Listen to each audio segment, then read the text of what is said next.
Yes. Yep. Yes. Aye. Yep. Okay.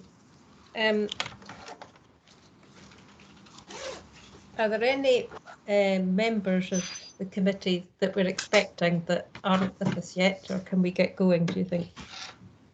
I think that's most of everyone. I don't know if Arlene is here or whether Mike is speaking on her behalf.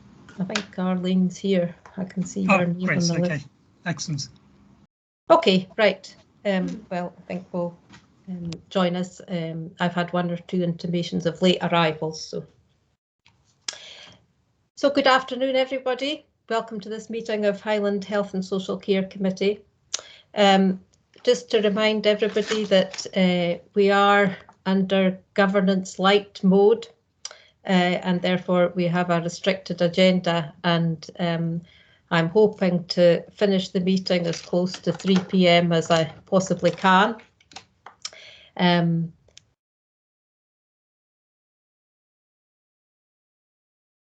Sorry, I'm just looking.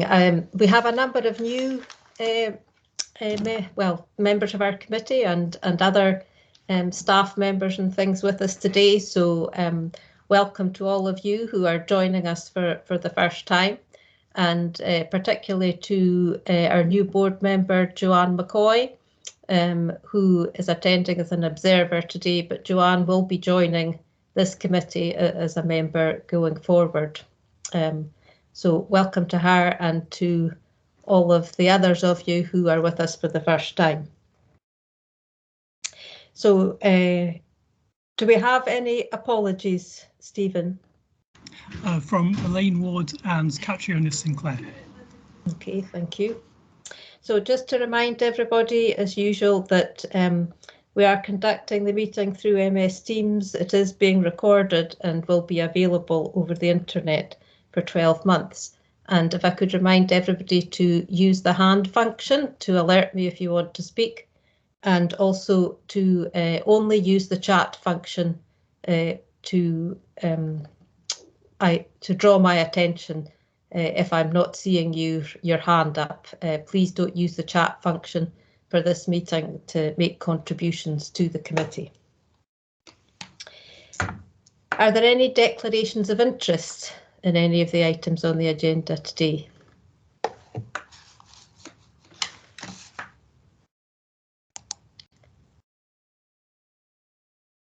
Don't see anybody's hand up. No. Okay, thank you. In that case then, we'll go straight into item 2. As Stephen said, Elaine can't be with us today. She's on annual leave, but I believe that Francis is with us. So you can assume that we've read the paper, Francis. So okay, if you'd like to focus on any new information or updates since that was written that you want to provide us, I know that people have a number of questions they'd like to ask you. Okay, thank you. And good afternoon, everybody. I'll just give a highlight of the position for month 8, which was to November. So as at November, we have moved to an 11.7 million year-to-date overspend, and that's moving to an overspend of 19.567 at the year end. We have had confirmation from the Scottish Government that we will get a package to cover this, so we will maintain a break-even position. We continue to have slippage on our savings target of 32 million, and at month 8 it stands at just under 12 million. The following tables break down the overspend into the different areas, with the partnership moving to an overspend position of just over 500,000. Sorry, yeah, 564,000, acute services 7 million, and support services of 11.6 million. Support services, whilst it seemed a high number, that will carry the majority of the slippage in the savings target. So further down the report, there's more detail on the partnership. So there has been a movement in the partnership to a favourable movement, which is just over 1 million. And you can see it's broken down into communities, mental health services, primary care, adult social care, other. So one of the main movements within the areas is within mental health, where our police custodial services, we are now forecasting the locum usage until the end of the financial year. So moving down again to the savings, for the housekeeping, we are anticipating that this will be fully covered within the report, and the work stream target that is being held in the centre will be covered from the financial package. So there has been some discussion on the adult social care saving plan for the coming year, but for this year, the original target of 3.3 million was reduced to 3 million, and as at month 8, that has been fully covered. I don't think there's anything else in the report I need to highlight, unless there are some questions on this.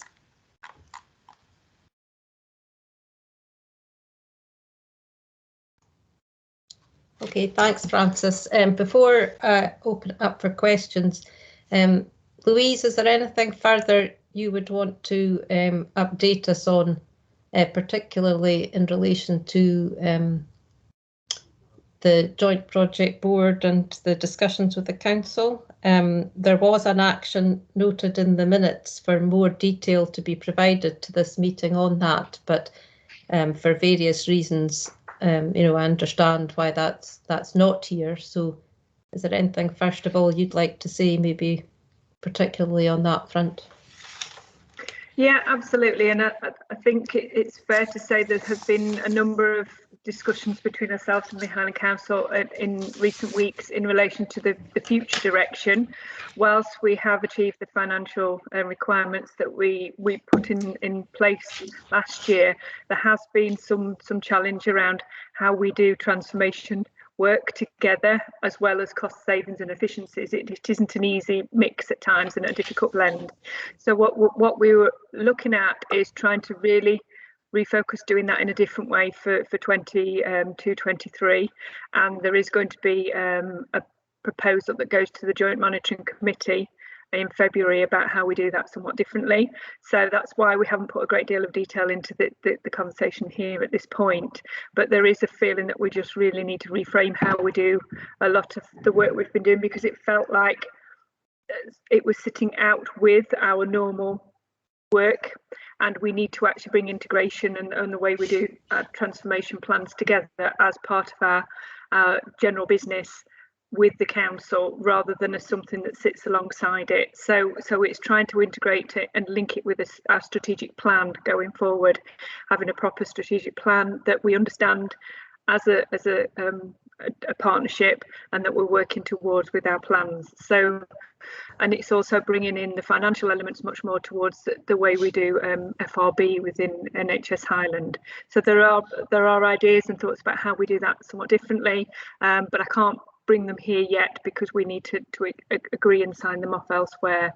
And it may be that people feel that actually, because we've made the financial efficiencies that we have, that we don't want to lose some of the good work we've done. And certainly a lot of the projects that we've been leading on in terms of community-led support are taking shape now. So we've got to keep the good whilst developing the model going forward. The gap for next year has been identified and we are clear what that is. However, we are still in conversations around how we achieve that with the Highland Council. The gap is around £13.5 million. We are expecting there's some financial flexibilities within that, but it is still ongoing work as to how we achieve that. Okay, thanks, Louise. Questions? Philip? Yeah, thanks, and I think Frances maybe did cover this. I was a wee bit too slow to catch everything that she said there. And I noticed that in the Highland Health and Social Care Partnership budget, current variance at period 8 is just over £1 million, but we're forecasting the variance at the end of the year to be 0.314.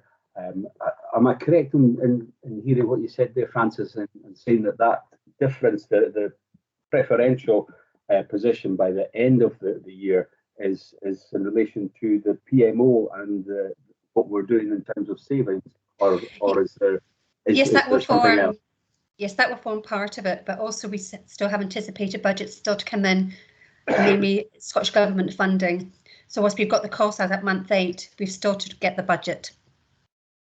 Okay, so we've got quite a high degree of assurance or expectation that we will come in with these figures. Yes, we have our award letters. Okay, thanks. Okay, any other questions on the finance paper?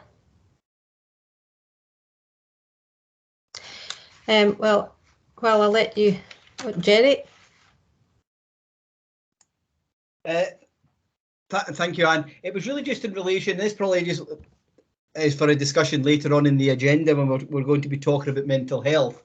But in the appendix where we break down the services, there's quite a swing in the mental health position, indicating, I think, that quite a few vacancies are being filled.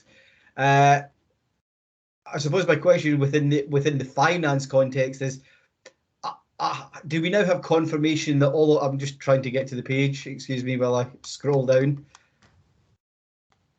There, yes, it's on page 5 of the finance report, and it's especially around about the CMHT moving from £175,000 underspend to 167 overspend, which I am assuming is to do with the recruitment of posts and maybe some non-recurring costs. So it's really just confirmation of what is the underlying assumption behind that movement in mental health? Is it recruitment of posts? And therefore, some of the issues we might be discussing later in the agenda, we can assume that posts are being filled.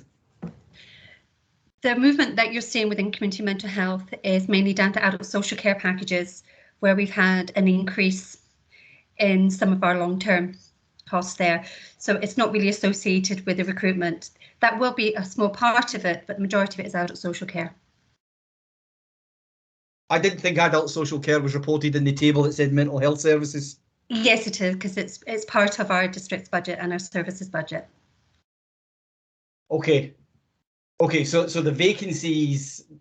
So it'd be usable to have that detail then as to how much of the underspend is attributable to vacancies and how much of then of the oversight. Because it gives a bit of a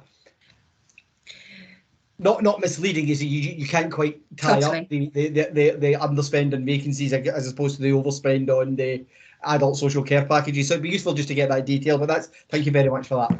We can do a bit more detail in that report for the next time and just separate out adult social care from the normal health costs. That'd be useful. Thank you very much. Okay. I also have a question, Anne, in relation to the unallocated as yet winter money, but I don't know if we're going to go into that separately. Well, certainly that was an area that I want to explore, Jerry.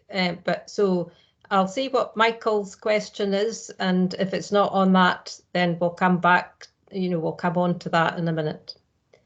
So, Michael, Michael, what was your question? Can I ask you a question about the police custody service? I must admit, I'm totally ignorant of how this works. I think it's been mentioned before. Is 1.024 million is a lot of money. I understand there's infrastructures involved in this, but that's not clear with the figures here. A, is it a statutory service? B, is with other agencies, are they taking up a quarter or a third or aspects of this cost? And does that mean by year end that next year this figure will increase? Louise, do you want me to answer this one, or are you okay? I think it might be helpful if somebody sketches out what the service actually is that's being funded with the extra money, and then we can look at the issue about whether costs are likely to increase next year. Francis, okay. Louise, do you want to? Yeah, sorry. Or is there somebody more appropriate to?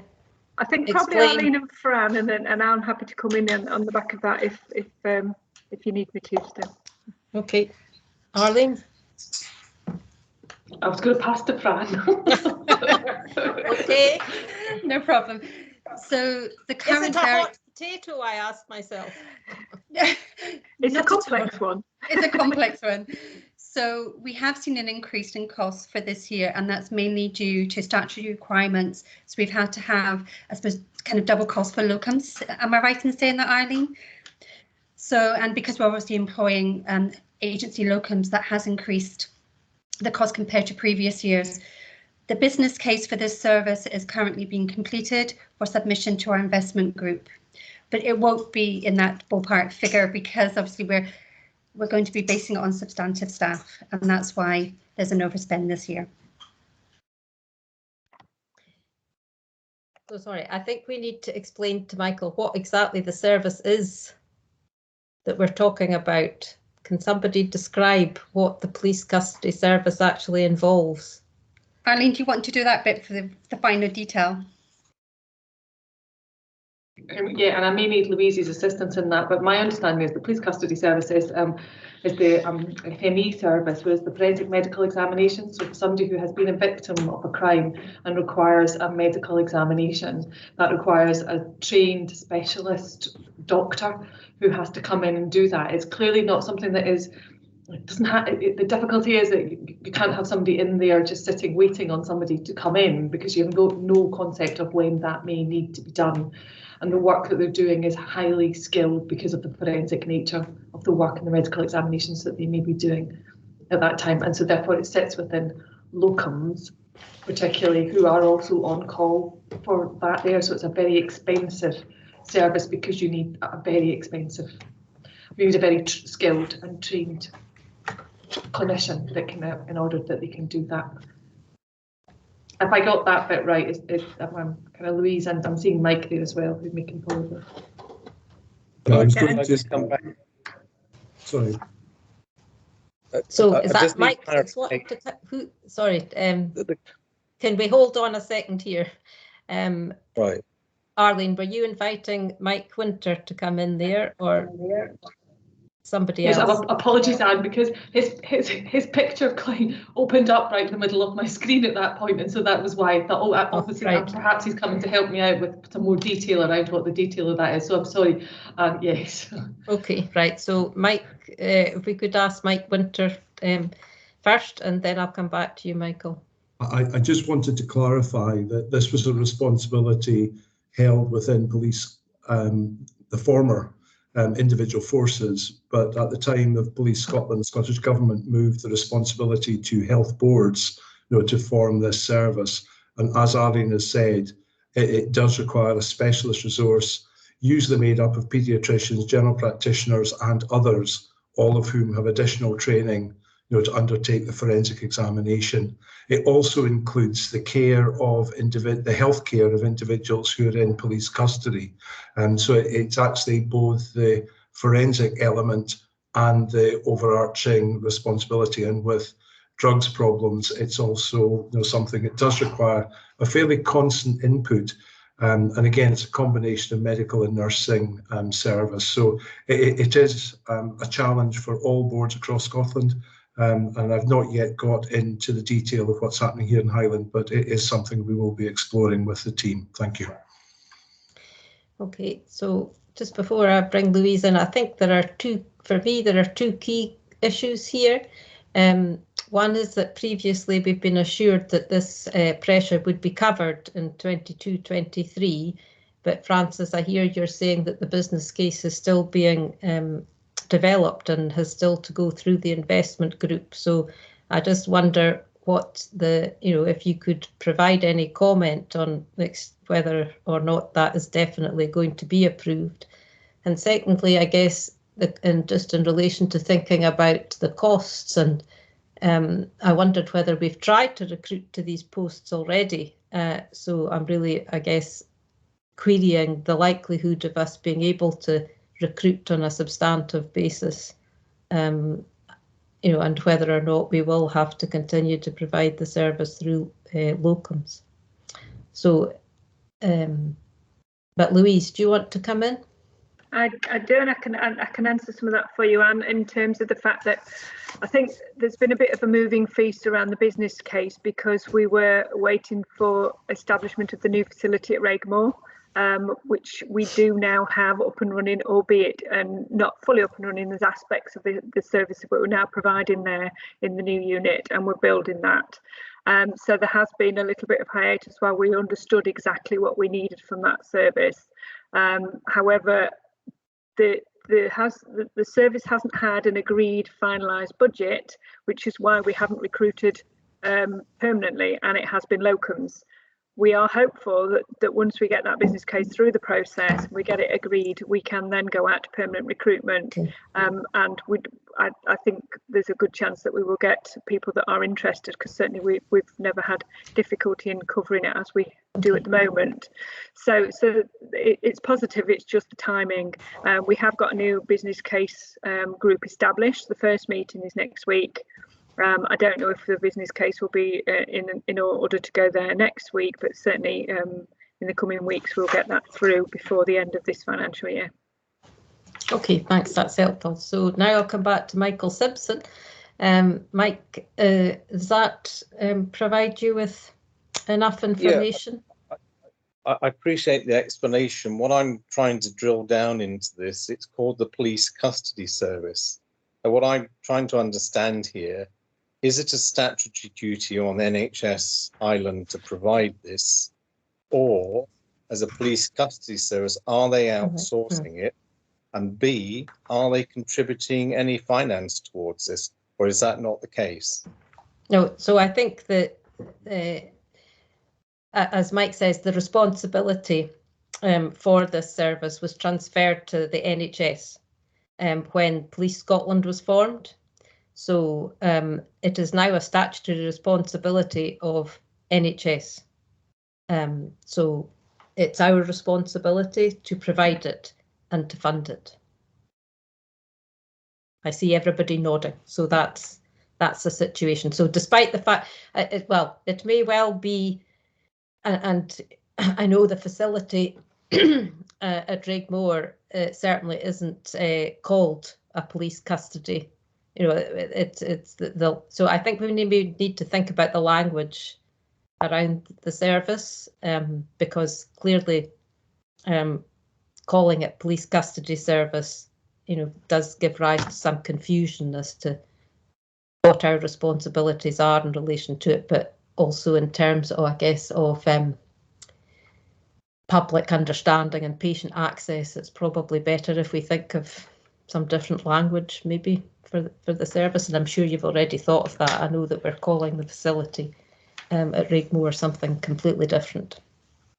Okay, so I think that the other issue on finance that I'd like to explore a little is in relation to section 4 in the report, and that's about these additional winter monies. I think, Jerry, do you want to come back in on this? Yeah, thank you very much, Anne. Yeah, I mean, obviously there's a significant amount of money identified at 4.3 in the paper. I highlight that it's come out late in the year, which is always less than helpful.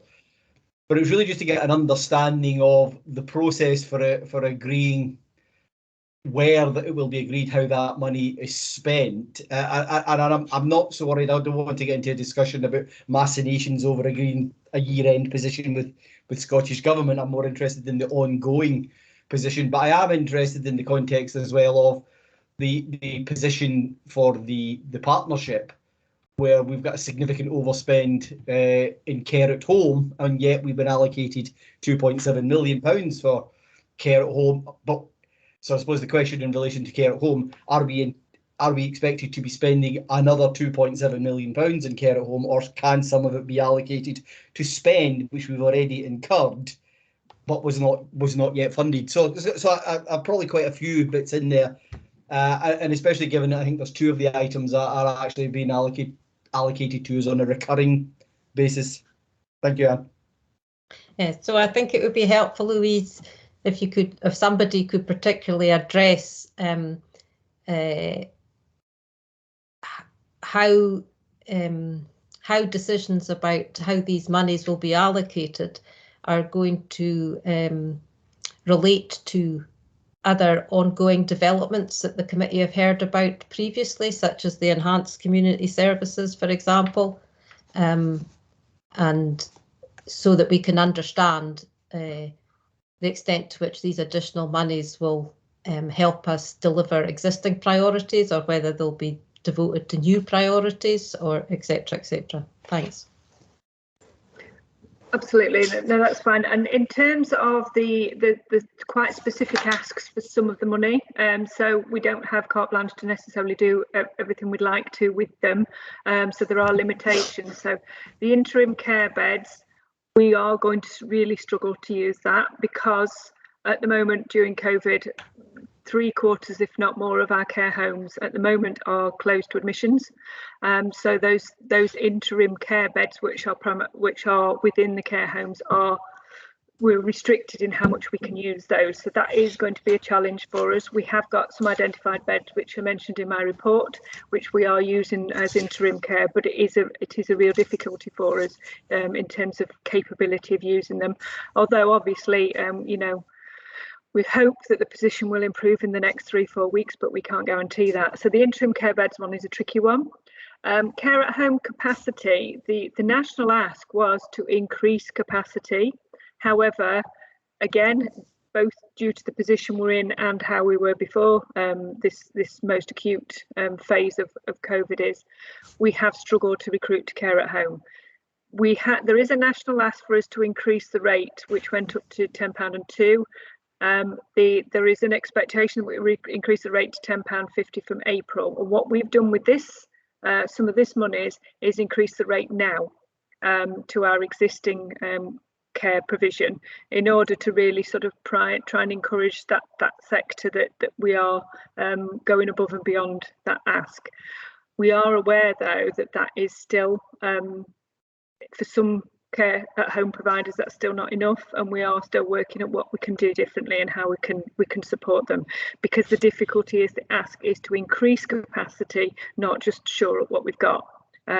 So we are exploring ideas around particularly focusing on areas of vulnerability. So if we've got areas within Highland which we have that we cannot easily at all provide care at home, should we be offering an incentivised payment in those areas for people to pick up new work as opposed to existing work? So that's something that we're actively looking at as a team, rather than just pay it for all of the existing care at home packages got now, or anything in our most tricky to cover areas. And in terms of the wider recruitment around the recurrent money for multidisciplinary, etc., some of the money we've been given is around specifically for social care. So we have looked at that social care ask. We've looked at how we support delayed discharge, we support Home is Best, etc. And we are enhancing the multidisciplinary offer across the different areas. And we've had systems-wide leadership meetings to actually discuss where our target areas are, using the principles of enhanced community services, but also with the understanding that some of this money has to be used specifically for social workers. It was a bit wordy, and I hope I've answered the question, Jerry. Okay. Thanks, Louise. Sorry, I'm getting a bit of feedback there. Jerry, back to you first of all. Is that sufficient detail for the moment? I'm absolutely fine, and it's the usual conundrum when you get money from Scottish Government. Yes. So I think that the general sort of response there then was that with this money has come some fairly specific asks from the Scottish Government. So there's a lot of this money that we don't have any discretion as to what we have to try and spend it on. However, and that the team are looking closely at different options for how the money can be used to ease some of the the challenges that we have already in increasing capacity, for example, making recruitment easier. One of the things that you might want to have a wee think about, Louise, as we're going through to come back to in the Chief Officer's report, one of the things that I was interested in was what, you know, the extent to which any of the different things that we're trying is actually having an impact. So, you know, what if any has been the impact of the payment rate increases, for example, and when, you know, would be an appropriate time for us to get some further information as to what's worked and what's not, kind of thing, and, you know, in terms of trying to get an overall sense of the impact that we've managed to achieve from some of these monies. So if we could come back to that in the Chief Officer's report, that would be helpful. Okay, so I think we've had quite a lot of further information as regards the finance report, and if we could, so we're being asked to note the overall position for NHS Highland, to consider the position for the partnership, which we've had a number of questions and discussions, and to note the progress that has been made on the delivery of adult social care savings. So are we happy to do those things? Yep. Thank you. We'll move on then to the report of the last meeting. Does anybody have any items of accuracy from the assurance report of our last meeting that they'd like to raise? Don't see anybody with any hands up. So in that case, then I take it you're happy to approve the assurance report. And just in relation to the rolling action plan, clearly it's possible that a number of the items may be affected by the current pressures in terms of the dates that we were expecting to take things back to committee on.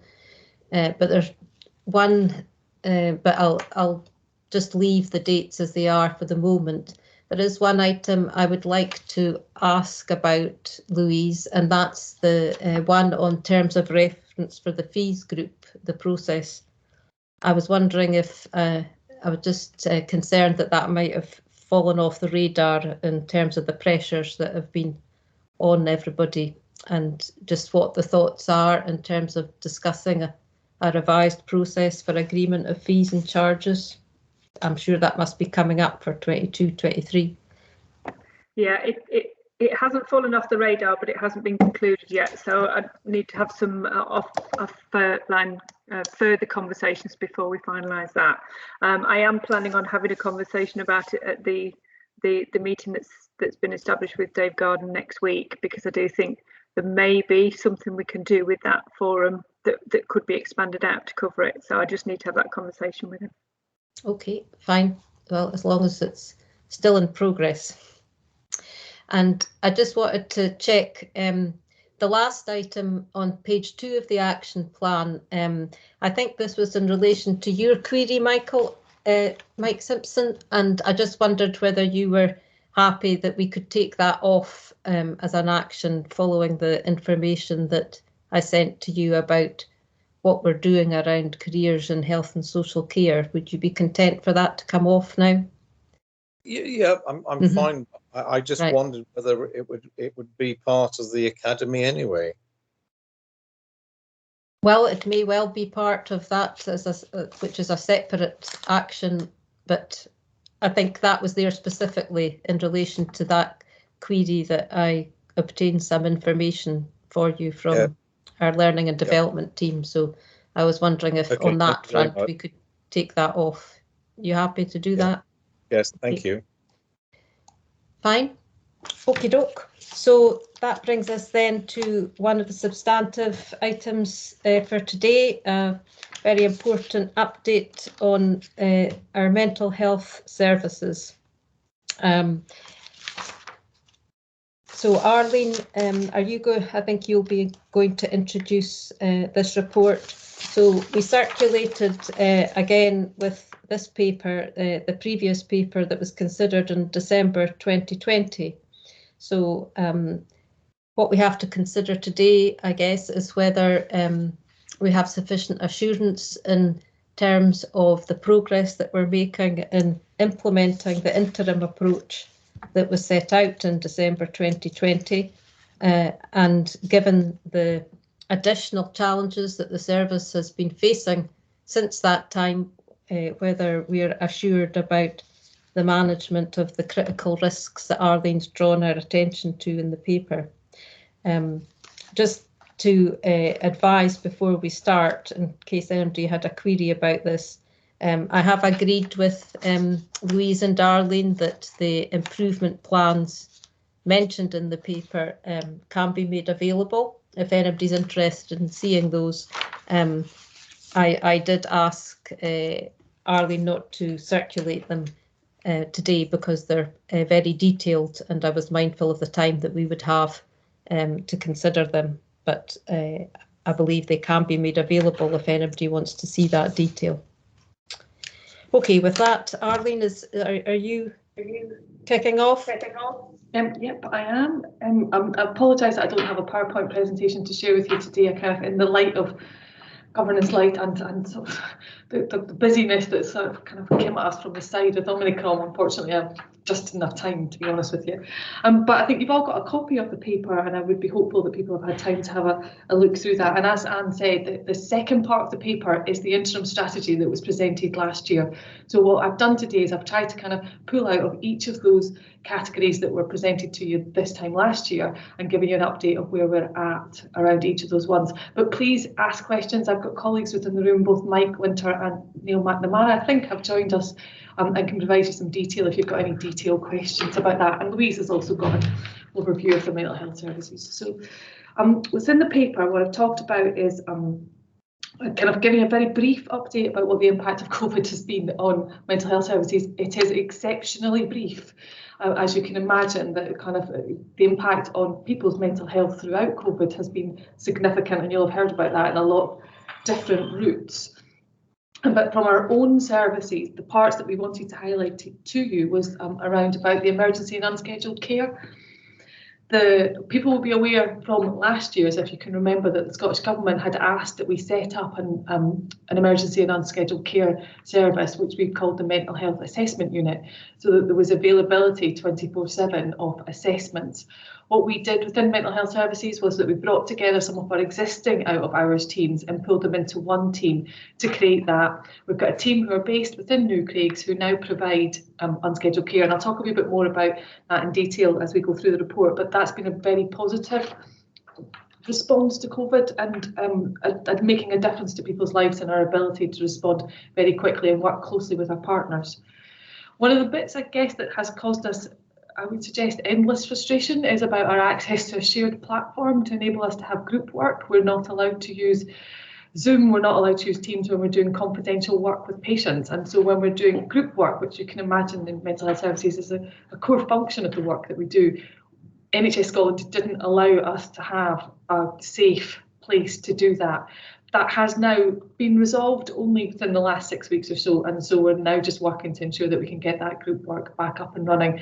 But it was exceptionally frustrating for us when we knew we had a way that we could do it. People were becoming much more familiar with using this kind of media in order to do anything on a day-to-day basis, and we weren't able to use that because of the risks around security. And I think, again, which was touched on earlier on in the conversation, was around about our ability to recruit and retain both our nursing and our consultant psychiatrist posts. That has continued to be a difficulty for us. And we've been using bank, locum and agency staffing throughout the year in order to try and fill the gaps. It's throughout the year, it's been a constantly flowing. So there are times, I think actually today, our consultant psychiatrists are all filled with either locums or substantive members of staff, but 4 or 6 weeks ago, that wasn't the case. It does ebb and flow constantly. So if I want to move on then around the strategy development and action plan. So the strategy that was the interim strategy that you had from Fiona and Neil at the last meeting, and what we've done is we've had conversations, and as we've had a new chief exec and there's been new posts within NHS Highland from both Tara and Lorraine, and Tara has been tasked with working with us to create a mental health services strategy, which is a consulted document, and we were very aware that when this was presented to you last time that it hadn't been consulted. We knew what staff wanted and what the kind of government guidance and legislation was around where we were to be going, but it hadn't been consulted, and it was us trying to create a framework for that. So the intention is for Tara to do that work and move that forward so that we have got a mental health services strategy. And we have just had this week been having some conversations about the timeline for that, and then our hope is that that will be ready in a draft form by September this year. We are engaging with our staff and with the people that we provide support, or with our service users and patients, in order to have that conversation. And we've got early conversations with both HUG and the Scottish Recovery Network around about that. So the intention is, and Tara, I think, has probably spoken to you before about the NHS Highland strategies, very works in an engagement and collaborative way. So our hope is that that will be our way forward. We're also in discussions across the Highland Planning Partnership Group around an all Highland strategy, which would be a mental health and well-being strategy, which kind of would sit above, if you like. I think we've got that about people's mental health and well-being, which sits there, which is about everybody within the population, if you like. And then if you become mentally unwell and your mental health becomes mental ill health, that's when you're going to require the input from professionals. And that's where our mental health services strategy would come in, where we either commission it from the sector in order to be providing people with longer term support, or whether we're signposting people to some of that there, or whether it's actually the mental health professionals that are trained and who are providing it. That's the mental health services. We have underneath that, if you like, now without having the strategy in place, we also recognised probably somewhere about September, October, that our services were in a fairly critical position. There was a number of different critical things that happened, and we needed to pull it into some kind of format in order to create an action plan. And to be honest, I think I also was feeling that kind of sense of everybody's throwing things at me. If you need to do this, you need to do that, you need to figure that out. And we needed to have some kind of priorities. And that's when we came up with the action plans. And that's the action plans that you've not seen. But what I can do, if you want, if I've got time, Anne, is I could flash it up on the screen and share my screen so that people can get a sense of that. Oh, I can't hear you. Are you nodding? A quick flash. A quick flash, right? Okay, I'll give you. I just want to leave as much time for questions for you as possible, Arlene. Okay, grand. Okay, so if you can you see the screen? Yep. Yep. So what we have is, so this is the overarching one that you can see on your screen, which is the Mental Health Learning Disability Drug and Alcohol Recovery Services Improvement and Transformation Plan. We have one of these in exactly the same template for New Craigs, and then one for each of our services. So Learning Disability Services has its own, Drug and Alcohol Recovery Services has its own, older adults, etc. And then from the point of view of New Craigs, each ward has their own, and they're all in exactly the same format, so that we had some consistency going through. They all work to the framework of the Essentials of Safe Care, which and that's included in your report, and there's a link there if people wanted to go through it. But we used that as the framework because, to be honest, because I thought nobody could argue against that absolutely that is what we are trying. Without a strategy in place, what are we trying to achieve within all of our services? And that is obviously safe care. We then use the drivers, both the primary and the secondary drivers, to come up with the actions. So, for example, person-centred systems and behaviours are embedded and support safety from everyone. What are we going to do to achieve that? And we created that list of actions there. The overarching plan is clearly that's across all of our services, so that's a much more strategic type plan. And as you go down through the services, you should be still seeing the similarities in the flow, but what are you actually going to do on your ward to achieve the drivers that are there? So those are in place, and as Anne had suggested, you can ask me for a copy of those, anyone. They're very dynamic, so what you see one week, the next week actually it may look quite different because we've achieved some of the plans and we've had the meeting to discuss what it is. Right, I'll stop sharing that now. There we go. So that's the bit that's kind of shaping the work that we're doing and is helping us to prioritise what we have to do in the next coming months. The updates then, I'm sorry, I've got my bits of paper on. The updates then around which, if you go to page 20 of your report, the kind of service developments and the key actions. What I'll do is I'll just highlight out some of the key points there so that there is time for conversation. The emergency and unscheduled care, we talked briefly about the mental health assessment unit, which I think has been a huge achievement for the service to have done, and we're doing lots of work around that, around evaluating that service and gathering the data about it. We clearly have got more work to do about our unscheduled care and around how we ensure that that's a Pan-Highland service. The mental health assessment unit is based in Inverness. It does have workers who are based in Caithness and in Lochaber particularly, but we know it's not fully equitable yet, and we need to do a bit of work around that. Much more work around our psychiatric emergency plan and our places of safety, including our escorts, which is one of our greatest concerns, and one of our risks is around how we ensure that we provide the staffing that's required for escorts and how we ensure that people are supported as they're moving from place to place when they're under detention. Usually. Community mental health services, so again, the review of consultant psychiatrist job plans, that's linked to the recruitment and retention, which I discussed earlier. The primary mental health and primary care mental health service, a crucial element in our development, and we've now agreed the funding and the model of support with our GP colleagues for our primary care mental health service. It's currently out at recruitment, so we have recently recruited 6 band 5, band 6s, community nurses who will be based in GP practices and will start off that primary care mental health service. But we also are really keen to ensure that we really develop our relationship with our GP colleagues, because we need to work together much more than we probably are at the moment and have a much more shared model about that. So it's a crucial piece of our work that we're moving forward. Our specialist service provision, there's a whole lot of work going on with the drug and alcohol recovery service at the moment. There's a whole lot of money coming from both the drug and alcohol, the ADAPT, the Drug and Alcohol Partnership. I've got my acronyms back to front, I think, there, and the Scottish Government around that. And I would suggest that you probably want a separate paper about that at some point to get that, because there's lots of there and a whole focus around drug and alcohol recovery from the Scottish Government. So I haven't gone into it in detail in this paper. LD services, so we've got a paper at the next meeting in March around that. The inpatient services, so I think one of the discussions and the action plan that came from the need of what was going on within our inpatient services and our concerns within our inpatient services around some of the kind of quality and patient safety aspects, but also we have great concern around the number of beds, and you can see from some of the stats which are provided elsewhere in the paper, it's not on this, but I think it's earlier on, around that our hospital bed occupancy sits regularly at 100%. It's at 100% today. In fact, it's more than 100% today because we've got a couple of people who are out on pass.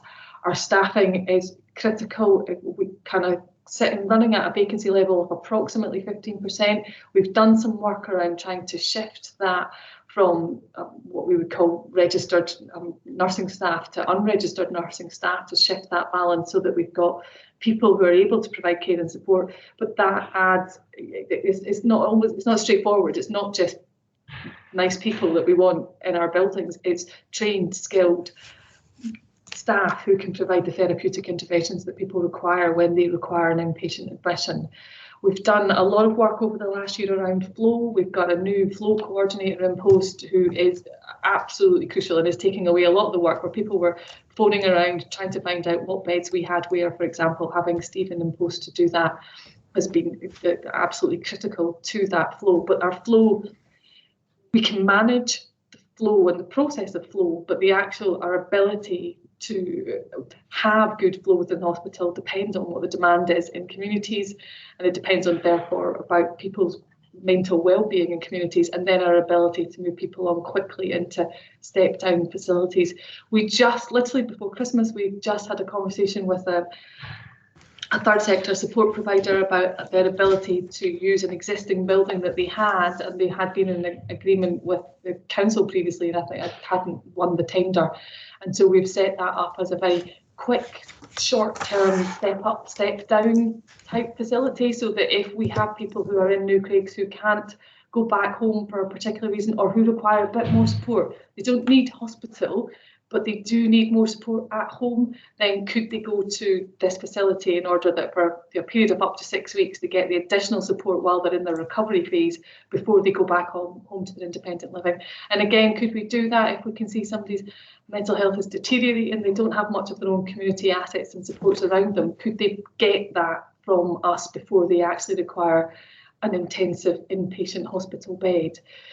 That's very, very early days. I mean, it was literally before Christmas, and so there's emails flying about this morning around it. But that, I think, is a really exciting opportunity for us to have that kind of step up, step down place, so that our hospital is absolutely got space for those individuals who require that inpatient admission.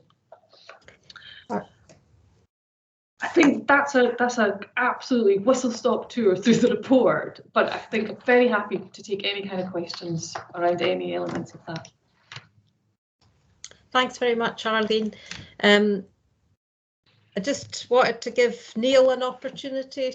Is there anything, Neil, you would like to add, particularly from your perspective, but bearing? Yeah, I'll be quick.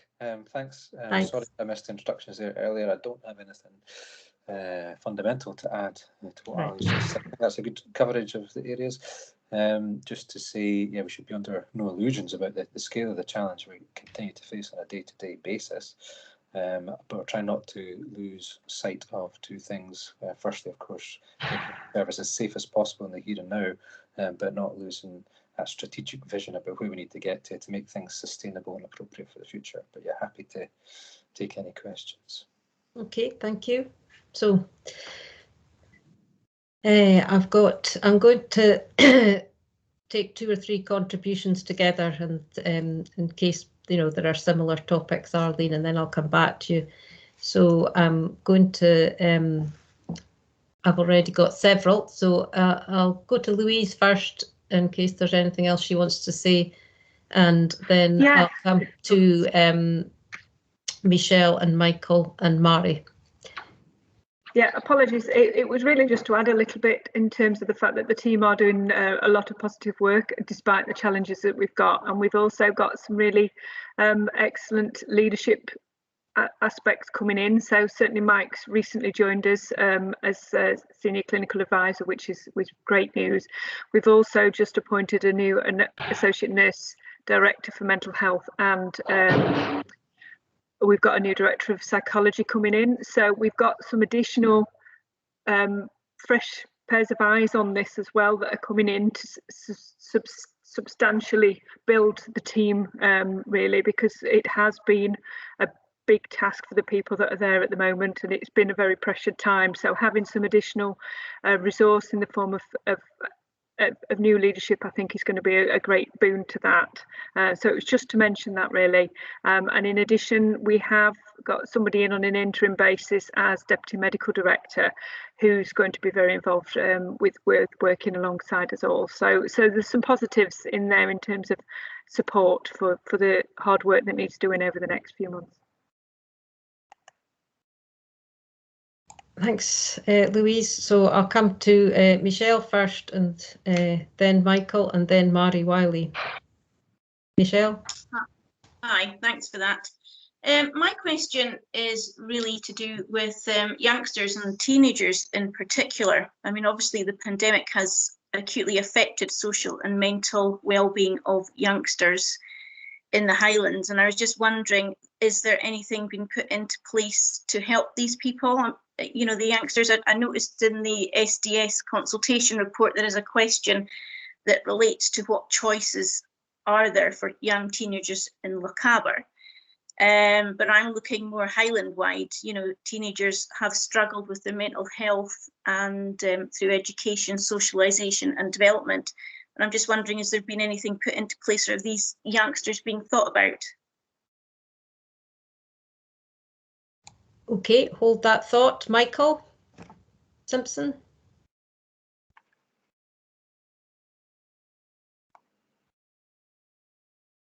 Michael, you're on mute, I think.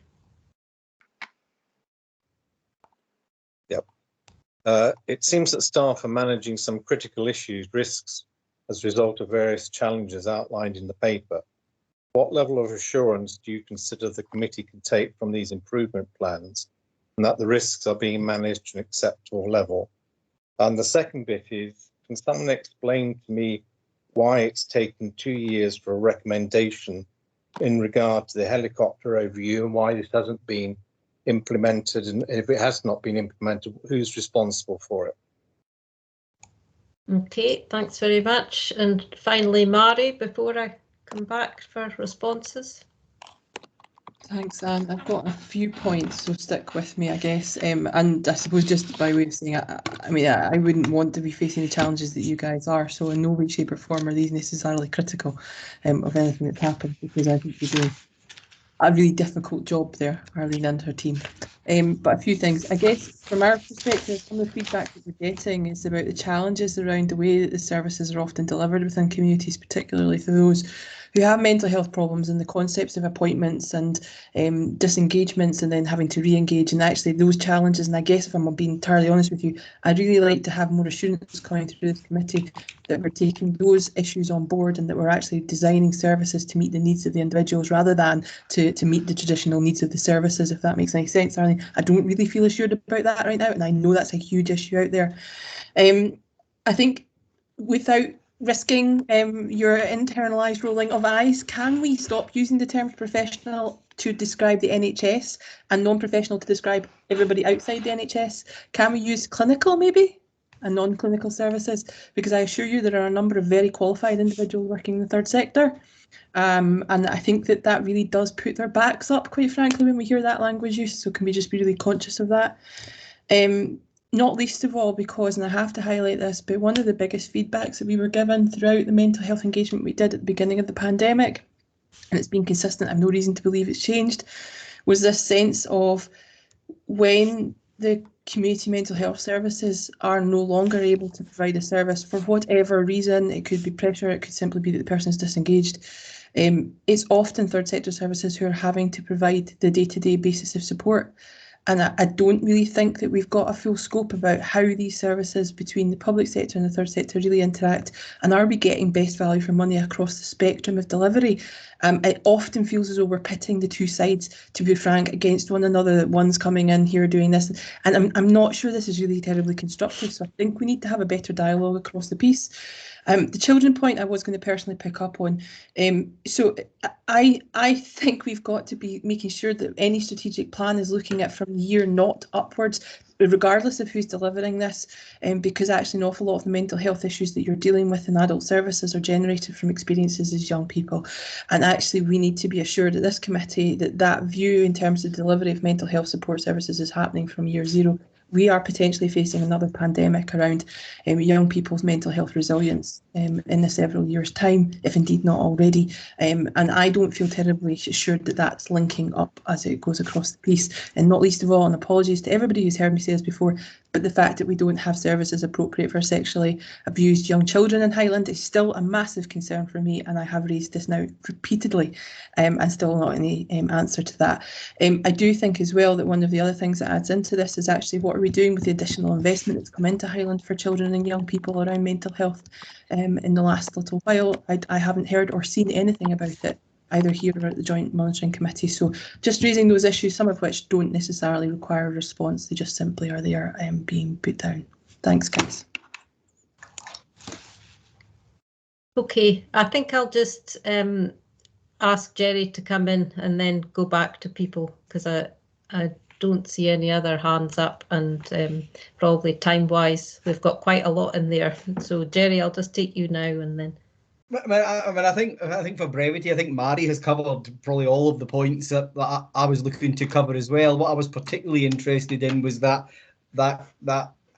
how individuals are accessing the service, because what comes across, and I'm sure it's intentional, is we've not been able to address that equity of access across the whole range of services. And I was particularly interested in the psychiatric emergency plan and where are we on that, and it ties in with how does the mental health assessment unit work. And it appears to me that a user of the services in Inverness might get an entirely different experience from a user of the services in Wick or Thurso, well, they may well be doing things over VC or on a near me basis.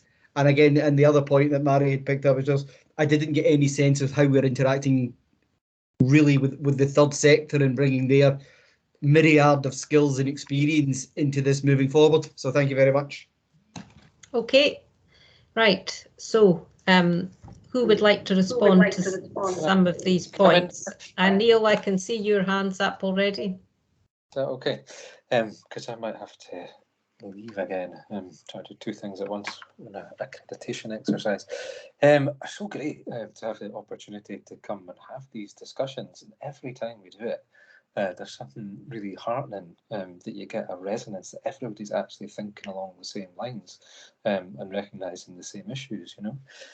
In particular, this issue of engagement and communication, understanding and matching and mapping services amongst all the resources that we've got.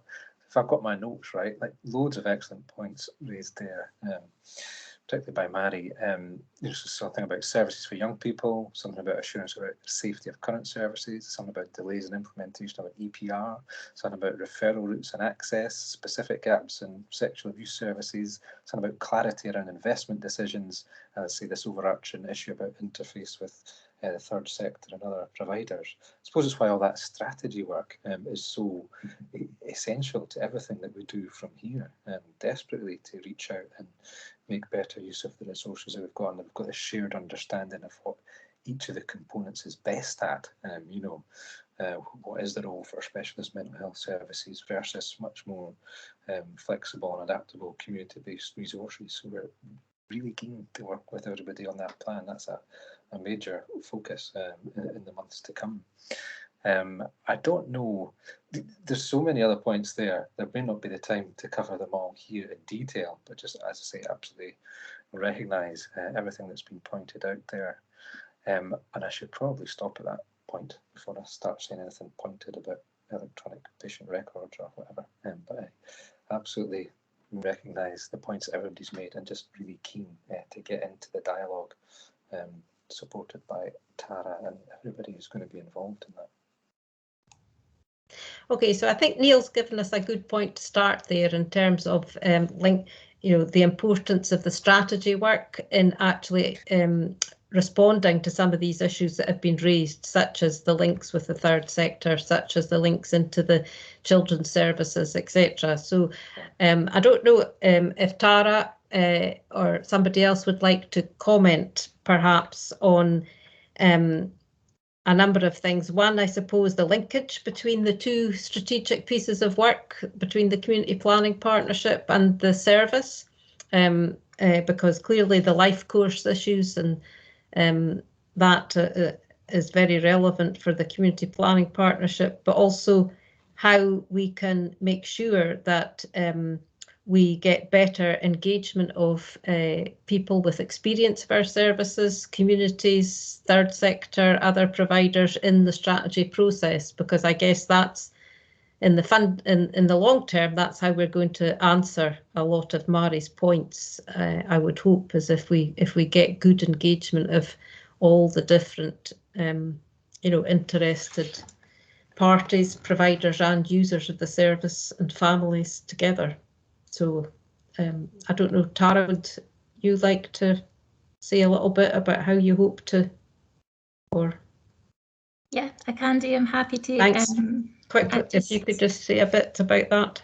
Yeah, I mean, I'll just pop up there on the screen just a very indicative timeline, because what we've been scoping out at the moment is what might this process look like, and also ensuring that we make links with the work that's happening around that overarching mental health and well-being strategy, to understand where their points of intersection are, where there are overlaps, and how these two strategic pieces of work will support each other as well, and what will be covered in each one, to make sure that they're synergized, if you like, and obviously how that also supports and aligns with our overarching Together We Care strategy for NHS Highland as well. But really we're in a period at the moment of scoping to ensure that we design the engagement carefully for who we wish to engage with and how we can make that happen, and to ensure that the approaches that we use are tailored to that. So we've been reaching out. I think some of you have had emails from me, so I'll be keen to hear back from you to have conversations around how that can be enabled and facilitated. And as Arlene mentioned, we're already engaging with other organisations that can help facilitate those conversations and building on their experiences of how we ask the right questions as well, to support people to engage, and that this process as well then continues. So how do we not see engagement as just, you know, this significant part of the strategy, but then going forward, picking up on Mary's point. So once we have that, you know, overarching strategic vision of where we want to go, how do we build engagement opportunities continuously, so that as we're evolving and reshaping and redesigning services, that engagement is a core part of that, and there's a real ambition to do that going forward. So yes, just really heartened, as Neil said, about everybody being on the same page, and it's about, you know, how we all work together to make sure that we can support that engagement in the best way, and make sure that it's not just at the beginning, that it's a continuous thing that we build across all our services going forward as well. Hope that's useful. Yep. Okay, thanks very much. I can see that Mike Winter's hand is up. Mike, did you want to answer a specific point that was raised, or? Yeah, yes, I did. I mean, I wanted to say thank you, and just to echo Neil's comments about the very pertinent points that were raised by the committee. It was the specific one on assurance, and whilst I'm not yet in complete, you know, confidence of all of the data that we've got, I come with 25 years of being a medical director and having been involved in the service for 6 weeks and actually been meeting with people, looking at the data. I'd like to give members an assurance that people are focused in the right direction, are delivering safe, effective care, that they are working towards improved access, and the constraints have been based on the resources that are available. Part of my responsibility coming in is to make sure that we're making best use of our existing resources. We might hope for addition, but both for budgetary constraints and the reality that those professionals are not out there available on the job market. And I wholly take the point from third sector, and what we need to do is to get into a stronger relationship with all providers, because this has to be not just an all ages, but it needs to be an all system approach. That if we continue to focus on what's happening at New Craig's on inpatient services and the pressures there, they are real, and those individuals do require that inpatient specialist service. But the vast majority of people with mental health problems are living independently in the community, and they require that additional support. The question is, how many of those could be supported in different ways by different groups? And the design for what we need up in Wester Ross is different to what we need for the centre of Inverness. But the statement of what we wish to provide to the individual patient, the statement of what we wish to provide support in respect of the staff, whether they're employed by the board, by the council, or by a third sector organisation, is how they will be supported to deliver that care. And at the end of the day, it really is about us working in the round. I think the point has been made several times about fragmentation, and that's fragmentation between a medical model, a multidisciplinary model, a third sector delivered, the divide with our colleagues in primary care. And I would just echo Louise's point that with Denise McFarlane's appointment as the Deputy Medical Director, she and I both come from a background of both mental health and general practice in clinical practice. Both of us have now had a substantial period of clinical leadership experience, and hopefully we can bring our experience and indeed our success over the years, to bear and actually support the team who are actually doing the great work. The last thing I'll say is that for every member of the clinical staff, and I'm happy to take that acknowledgement that we do need to change our language, they have all been focused on delivering high quality care to individual patients and have expressed frustration that they've not been able to deliver to the quality that they would have liked because of some of the resource constraints that are around us. And we need to work through the action plan that Arlene set out at the beginning of this session, to actually say this is our way forward, to be further expanded and developed as we consult with both the public, our staff, and with others in respect of where mental health is going in Highland. Thank you very much. Okay, thank you very much, Mike, and welcome. And it's great to have somebody of your experience working with us. I've got Louise and then Neil. Yeah, it was just to add a fairly narrow but specific point, which is that Arlene won't have fed back on what's happening with children and young people because she doesn't manage or have any responsibility directly for the CAM service. That's not saying that we shouldn't as a board and we shouldn't as a system have responsibility, but that's specifically why Arlene hasn't got that in her report. And it is something about making sure that we get the committee cited in all aspects of what we do, whether it's operationally managed within our acute division, and part of it sits within the council too. So it's how we join all of that up in giving that assurance, because there is a fair amount of work going on in those areas, but clearly Arlene isn't as cited because that's not within her remit. So it was just to put that caveat around the children's aspect. Okay, is there anybody that could say anything specifically, Louise, about the two specific points that were raised there about services for teenagers or around children who have suffered sexual abuse, or can we follow those up outside the committee today? I think we can probably follow up with more detail. I can give an overview in terms of the fact that we've got a CAMS programme board that's looking at how we improve and develop our CAMS services and how we create a better pathway for children. In terms of teenagers, to date that our CAMS service have gone to 16. The government requirement is for us to go to 18, and for people of specific need, say looked after children, for example, to go to 25. So there is development work in those areas, particularly within our NHS Highland services, albeit we equally, as we said with the earlier conversation, it isn't just about what's provided within NHS Highland, it's what's provided across all of those key agencies. So that's as much as I can give at this point, but more than happy to take offline with the greater detail. Okay. Neil, what did you want to come in on? Yeah, thanks. I mean, I said that there were a number of points made earlier which resonated, as I was reflecting on it. There was one in particular that I wanted to come back to, and it was this idea of having a recognised process for investment and commissioning decisions.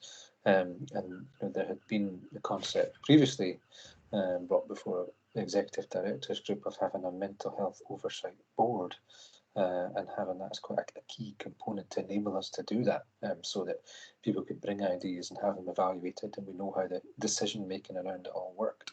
So it's just to float that again and to say if that was still something we were committed to, or if there was any updates on the development of that. Or so that probably links to something I wanted to end up with, which was just to ask Arlene what the process was for monitoring of progress with the action plans and general oversight, for example, of the effectiveness of the support, the additional support that the board have put in for mental health services. So what's the, can you just, that kind of, I think, chimes with Neil's point there. Yeah.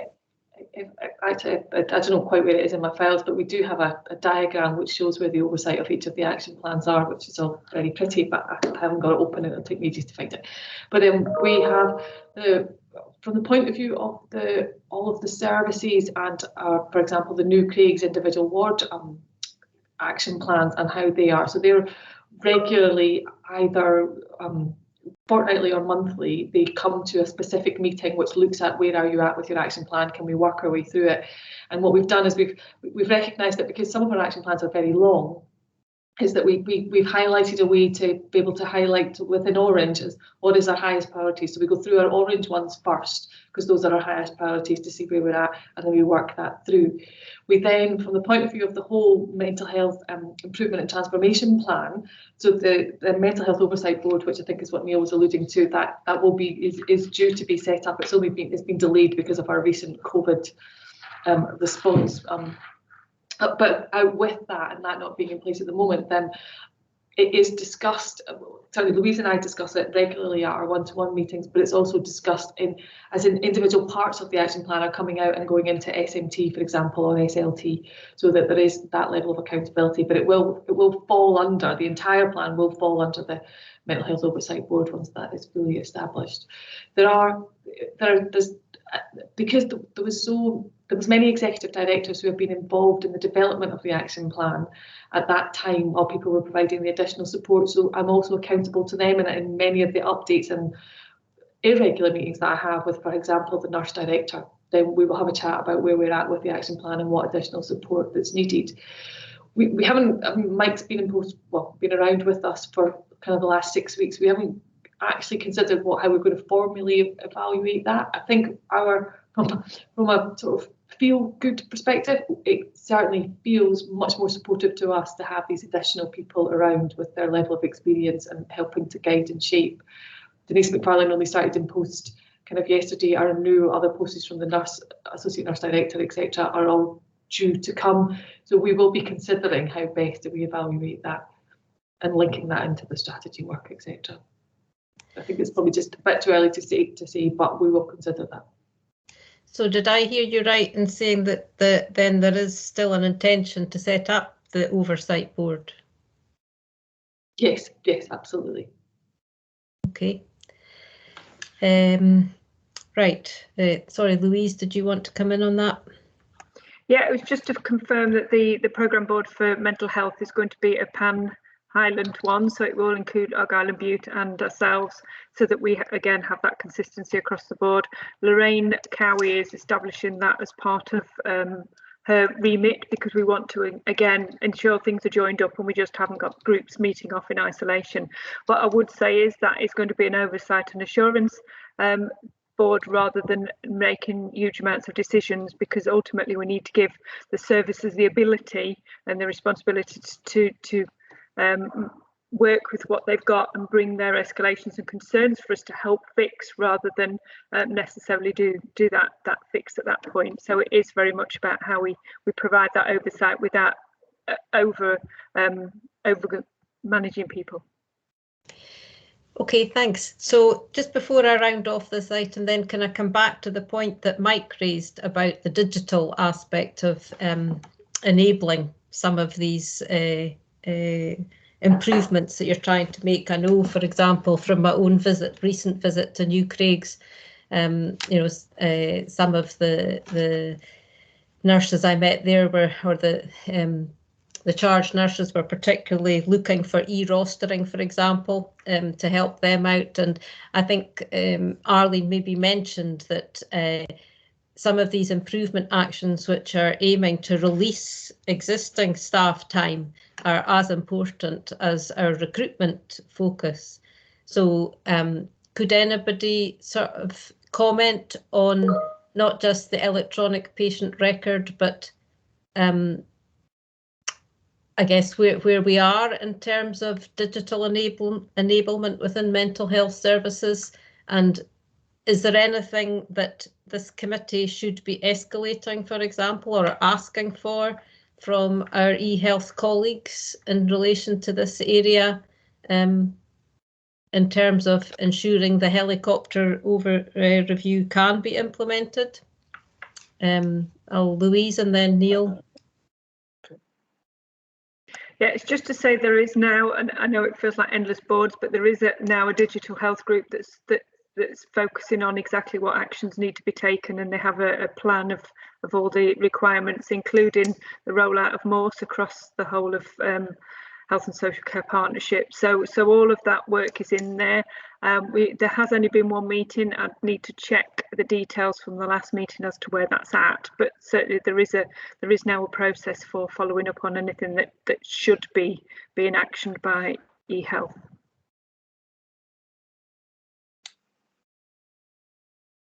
Thanks, Anne. Can I come in? Yeah, you know. Sorry, I lost my cursor. To unmute myself.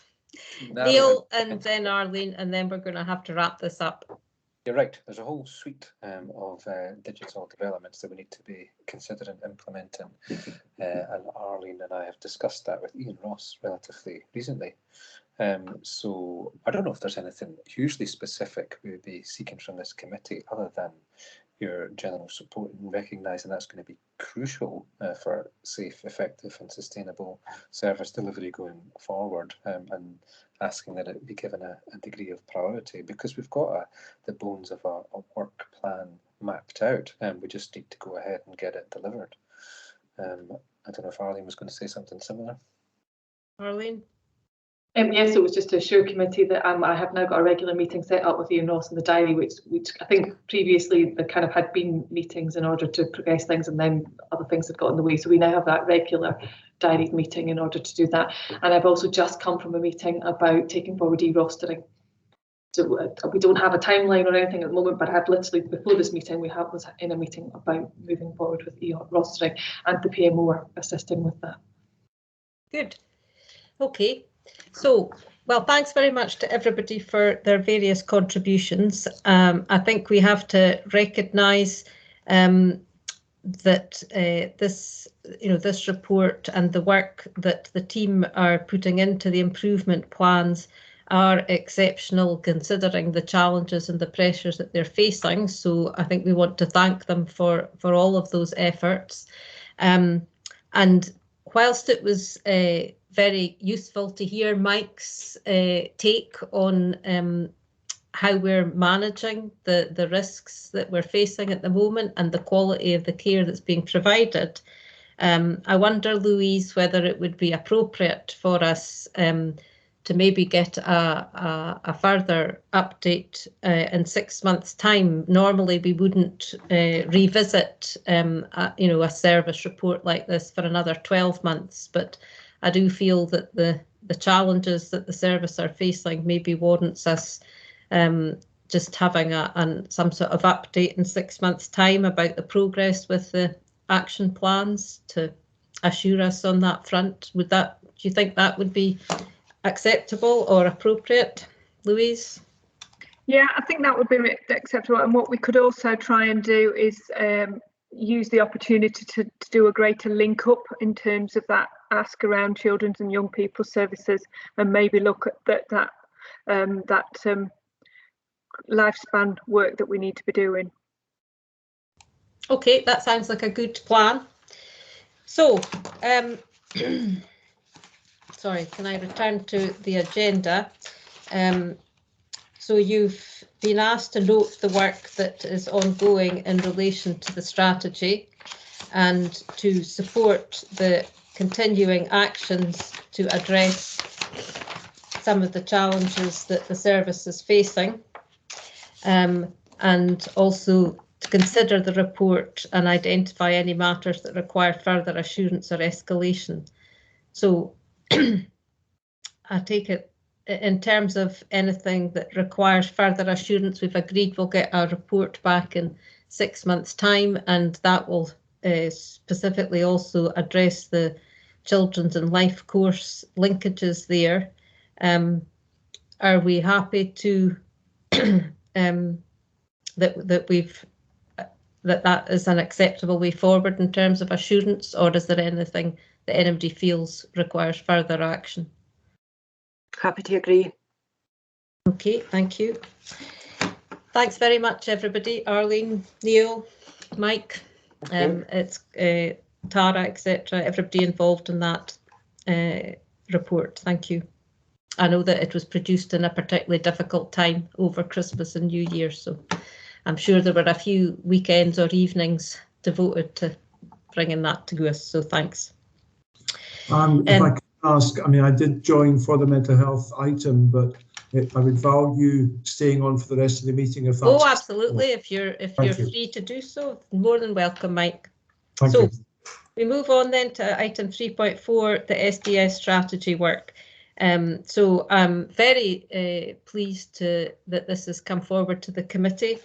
I think that this is a really important piece of work, not just from a self-directed support point of view, but I think that this piece of work could develop into something which really represents how we respond to and implement some of the recommendations in the Feely report, and could well underpin some of our transformation activity.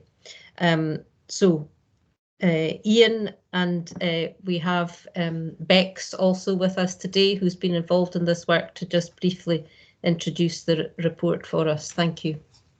Okay, thanks, Anne. And you're right, we're doing a double act. I think what we wanted to try to do was kind of reflect the partnership nature of the work, and also reflect the fact that an SGS strategy isn't really something that should be owned by NHS Highland. It's really for everyone who might benefit from support. It's really for all of those folk who are impacted by the policies we make around about the support that we offer. So I think the need for a new strategy really was articulated in a variety of different places. People have said to us that we need to kind of revitalise our approach and try to refine the ethos that underpinned the original SDS Act and the legislation. I think people have said that our eligibility criteria is one that's at least a double-edged sword. It's something of a cul-de-sac, and actually we need to have ways that we can act more preventatively when we work with individuals. Individuals themselves have said that often negotiating adult social care systems is really difficult. It's difficult to understand, it's difficult to get through it, and ultimately people feel that they're kind of given care rather than able to shape it. So I think that that's another area. I think there's an increasing trend across services to talk around about the benefits of community-led support, and I think that that's right, but I think also how we deliver adult social care needs to complement that and needs to be able to be flexible, so it fits into that jigsaw, if you like. So that's another area that I think that we felt that we maybe needed to change our approach. And also I think that we heard from social workers that their job has felt increasingly kind of mechanistic and like they're a broker service, really trying to fit square pegs into round holes a little bit, and what they would much rather do is spend the time and build the kind of relationship-based practice that would allow them to really get to know individuals and to shape care plans that would reflect the individual's circumstances and wishes as well. So that we've had a number of local partners telling us that. Bex, who's going to speak in a wee bit, is there as part of the Support in the Right Direction organisation, which is to promote self-directed support and to do that in the right way. But we've heard across operational districts, the third sector and others, that actually our approach was not necessarily as facilitative as it should be. And you're right to reference Feely. Feely was clear that the whole idea and the concept of self-directed support was one that was both progressive and a real strength in the adult social care system, but it was one that he found it hadn't been properly implemented, if you like, and hadn't, that ethos, to use that word again, wasn't really reflected in the way that lots of local authorities tried to implement self-directed support. Self-directed support actually describes all the different options. It's all the ways that we provide adult social care. It's not just option one and direct payments. So with that kind of articulated need there from across a range of stakeholders, we decided what we would try to do is take a kind of broad-based approach and try to bring together a broad-based alliance to look at how we did SDS, how was benefiting individuals, and what really did we need to do to try to reinvigorate it.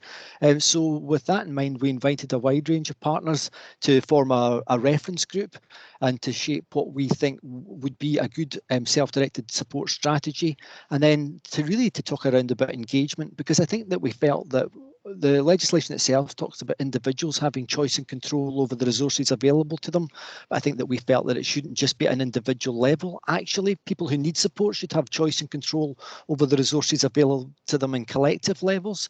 So that was part of our plan as well, was to try to really open this up and to try to form a discussion across the board around about what we felt was important, what would the approach that we would like to take, and more importantly, whether we were on the right track. So with that in mind, the reference group started to shape an engagement process. I mean, I was involved in chairing that reference group, but much of the oomph of that has come from other partners, to be perfectly honest. So Bex, who's just about to speak, represents Community Contacts, but it's a really good example of someone who else felt like it had a real vested interest in this and has actually done the work of this. So it's not just been part of the consultation or not just offered a thought or two as part of a meeting, but has actually picked up the gauntlet and run with it. So I'll pass over to Bex just to give you a wee explanation of what our methodology and findings were. And then I'll come back just to talk around about where we are with implementation and how we try to move that forward. Thanks, Ian, and thanks ever so much, everybody, for the opportunity to come and meet with you and talk with you today. So as Ian says, I'm Bex from Community Contacts. We're the Support in the Right Direction project for Highland as well as Argyll and Bute, and that is a range of projects across Scotland that have been funded by the government to provide impartial support, information and advice on self-directed support. My background started off in nursing, and over the last sort of 10-15 years has moved into community development. And from my own personal perspective, I'm really passionate about inclusion, about making opportunities for everybody's voices to be heard. So when Ian and Donnell and Mackenzie were very welcoming to working together, that was absolutely an opportunity to do so. So as Ian said, we came together as a group of people interested in self-directed support, interested in the rights-based approaches that self-directed support embraces, and also having come from hearing and experiencing a vast number of situations that have been well documented whereby SDS hasn't worked for people.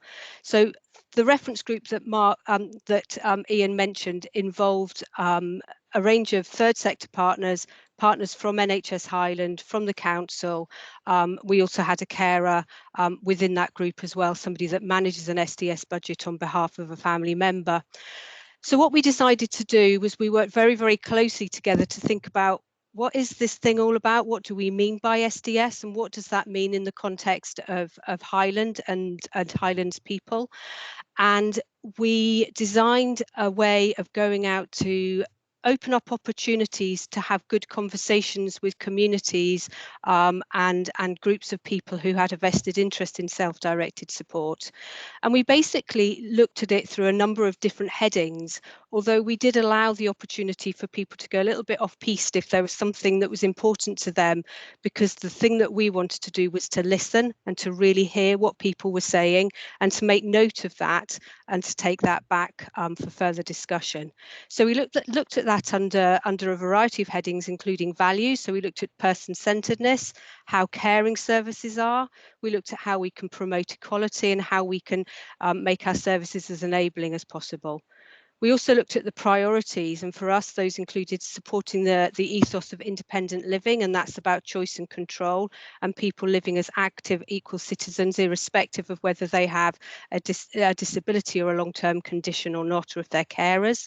We also looked at how we could support carers within it, because carers' rights within self-directed support are equal to those of the primary person.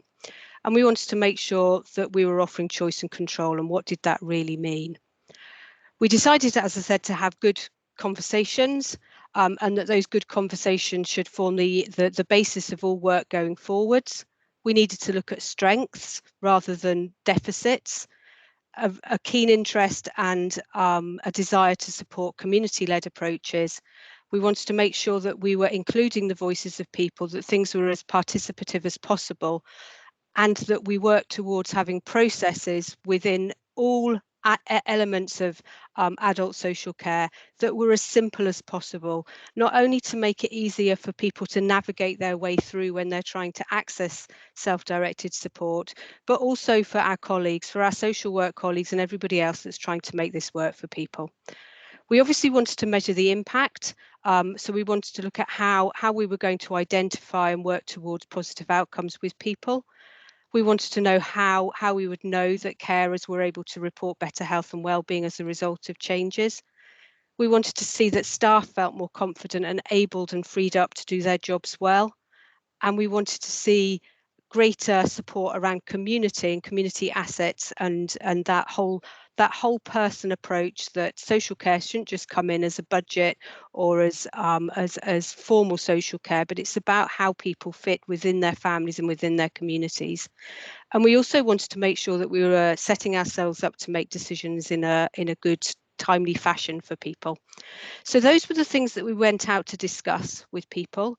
We heard a wide variety of views coming back from all of those different people, where people were asking for greater choice and control. People were asking for more creativity. People were asking to move away from having social care determined in terms of tasks or time, so that people could be more creative in what they were doing. And those voices were coming from everybody. The other thing that people said when we shared those questions with them was, that's brilliant, nobody can argue any of that, but what are you doing about it? We absolutely agree those are the right approaches, and we've heard it all before. What are you doing about it? So with that, I'm going to hand back to Ian, who can share with you some more information on the 10 priority areas that we've got moving forward. Yeah, thanks, Beck. So, I mean, as part of this way, we've kind of tried to crystallise what we've heard into these kind of 10 high-level actions, and that's, I think, at this stage now that people can people have a chance to have a look at those and see where they are across the different component parts of that. But what we want to do now is to put together an implementation plan. These are 10 high-level actions, but they're not the implementation plan itself. But the how of putting together an implementation plan, I think, is important as well. So it doesn't make sense, I think, for me to go back into some kind of cupboard somewhere with a computer and come up with an implementation plan. What we would like to do is continue the approach that we've taken. So we've started to set up groups to brainstorm a little bit, to try to be creative, to come up with good ideas, and asking people really continuing that good conversation. Given that we now know what we need to do, how are we going to do it? What will be the best ways across this whole system of us affecting change? Now, that process hasn't finished yet, but it has started. I'm seeing Councillor Munro. I know I was scribing one, Linda, that you were at, and we were just inviting people to come up with good ideas and to really tell us from their perspective what, we know what we need to do. How will we do it? And that process continues. It continues today. If you want to give thoughts around about how we realise some of this, and I think that will be important at some point. Some sad person like myself, however, will doubtless put it all together as part of an implementation plan in boxes and drag it. Doubtless that will happen, but we don't want to stifle the creativity or the ideas or the importance of the perspective of individuals in the first instance. I suspect what we'll also do is that we'll pull together some form of strategy implementation group. So when we're clear around about what we need to do, we need to be clear around about who's going to do it, and that will be that group. And I think what we would like to do is have the strategy implementation group answering to this committee and explaining its progress to this committee and how we're doing. But just lastly, and I know that time is short, but I think it's worth just alighting on this as a topic. We did talk to a lot of people, and we had a survey, and we got around about 100 responses. But what we also found is that I don't think we had good conduits to gather the opinions of people who are affected by services or use services. They weren't really there. We managed to go around, and we got lots of information from lots of different people. But actually, I think that there's a gap here. I think that what we really need to do to continue this conversation and to continue a proper kind of evaluative approach is to support the participation of people who receive services to shape their development going forward. Now, I mean, that's easy to say, it's harder to do. There's not a roadmap to make that happen. There's some interesting ideas. There's some interesting ideas around about carers unions, and I think there would be interesting to have a kind of groups of people who are affected by services, just ordinary day-to-day people whose experiences really count, and actually who can really tell you what the outcomes are of all of this. Continuing to advise committees such as this, advise strategy guys like me, and to give their opinions, and because ultimately at the end of the day, I might put together, or we might put together some quite good evaluative measures, but it's ultimately asking the individuals themselves, what difference did any of all of that make? We've tried all these things. Did it make a difference to your life? Did you feel that the support that you get was more tailored to the help that you needed, and did you feel in control of what happened to you? Sometimes it's some of the most difficult circumstances in people's lives. So so that's it really. I think it's a kind of best faith attempt to try to engage as best we could with the population out there around about a really important topic around about how they get their social care support. I think our legacy would like to have stronger participation and stronger conduits for participation going forward. I think that that's something that we'll continue to try to work on, but also that we've got more responsive and flexible services, and ones that build trust. So that conversation goes on. We're part of a whole system. We would like to have a conversation across the third sector, across the national bodies as well, but also with users and carers and just ordinary people. We're trying to make a kind of community of interest here that can shape all of this, because at the end of the day, it isn't my self-directed support. I shouldn't be the person who directs all of that. It's for people themselves to determine what it is and how it should be used. Okay, thanks very much, Bex and Ian, for that introduction. So I'll throw it open now. Does anybody want to ask any questions or make any comments about the report that's before them?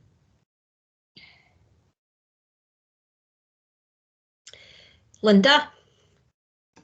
Thank you, Chair. Thanks both for the report. It's an excellent report and gives all sort of hope and heart and an awful lot of work lying behind it. I have two, I think, reasonable requests, but they're reasonable requests until you try to implement them. That's when it becomes difficult. One, I really want the overall strategy and interwoven within it to have the fact that actively listening is a very, very good place to start. It sounds kind of soft and soapy, but if we will invest in listening in the first place, that takes financing, it takes resource and time. But if we invest in actively listening, it will set us on the right path to delivering what people ultimately want. And that means listening and listening out for what they don't even know they want at the moment. Quite often people land in social care in the world of SDS at a very, very vulnerable time in their lives. They don't know how they're getting through the next week, far less what they would be looking for in 3 months' time or how to manage something else. So that kind of coming alongside and supporting, I think, is really important. Also, a willingness to accept that with all our background, my own background started as a social care worker with the council, and of course as a parent carer, is sometimes there can be too much a good thing. So allowing people to direct their own services where they don't have 4 carers 7 times a day, 365 days a week coming in, because sometimes that's pretty overwhelming, believe it or not.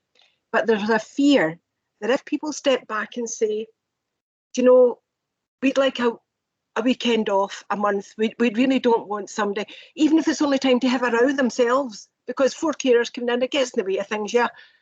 Just that being real people in your own home. It's not a hospital ward, it is your home. But there is this fear, well, we're being assessed at this, and if we take less, then they'll say we can do without it all the time. So there's that bit of commitment, coming alongside, listening, and it's developing relationships, effective relationships, yeah? Small asks, really reasonable asks, very, very hard to bring about. But I think partly where success lies there, I think a huge part, because we know the challenges are in the community, but so are the answers. We're the ones that need to learn to come along. Mary spoke on it, Mary speaks on it always about working along with the third sector as equal partners, getting there into the community. And this is now, I think it's the ideal time. We wouldn't have chose it, but it's still the ideal time. Many thanks. Okay, thanks, Linda. I'll take a few contributions before I come back to Ian. Louise? That was just briefly to thank very much Ian and Bex for the work and the continued planning for the future, because clearly a strategy isn't just a moment in time. It's something we've got to really develop and keep working on, and anything that we as a senior team or anybody else that you need to pull in, let us know, because we need to make this work, because it's so very important. Okay, Dunellen.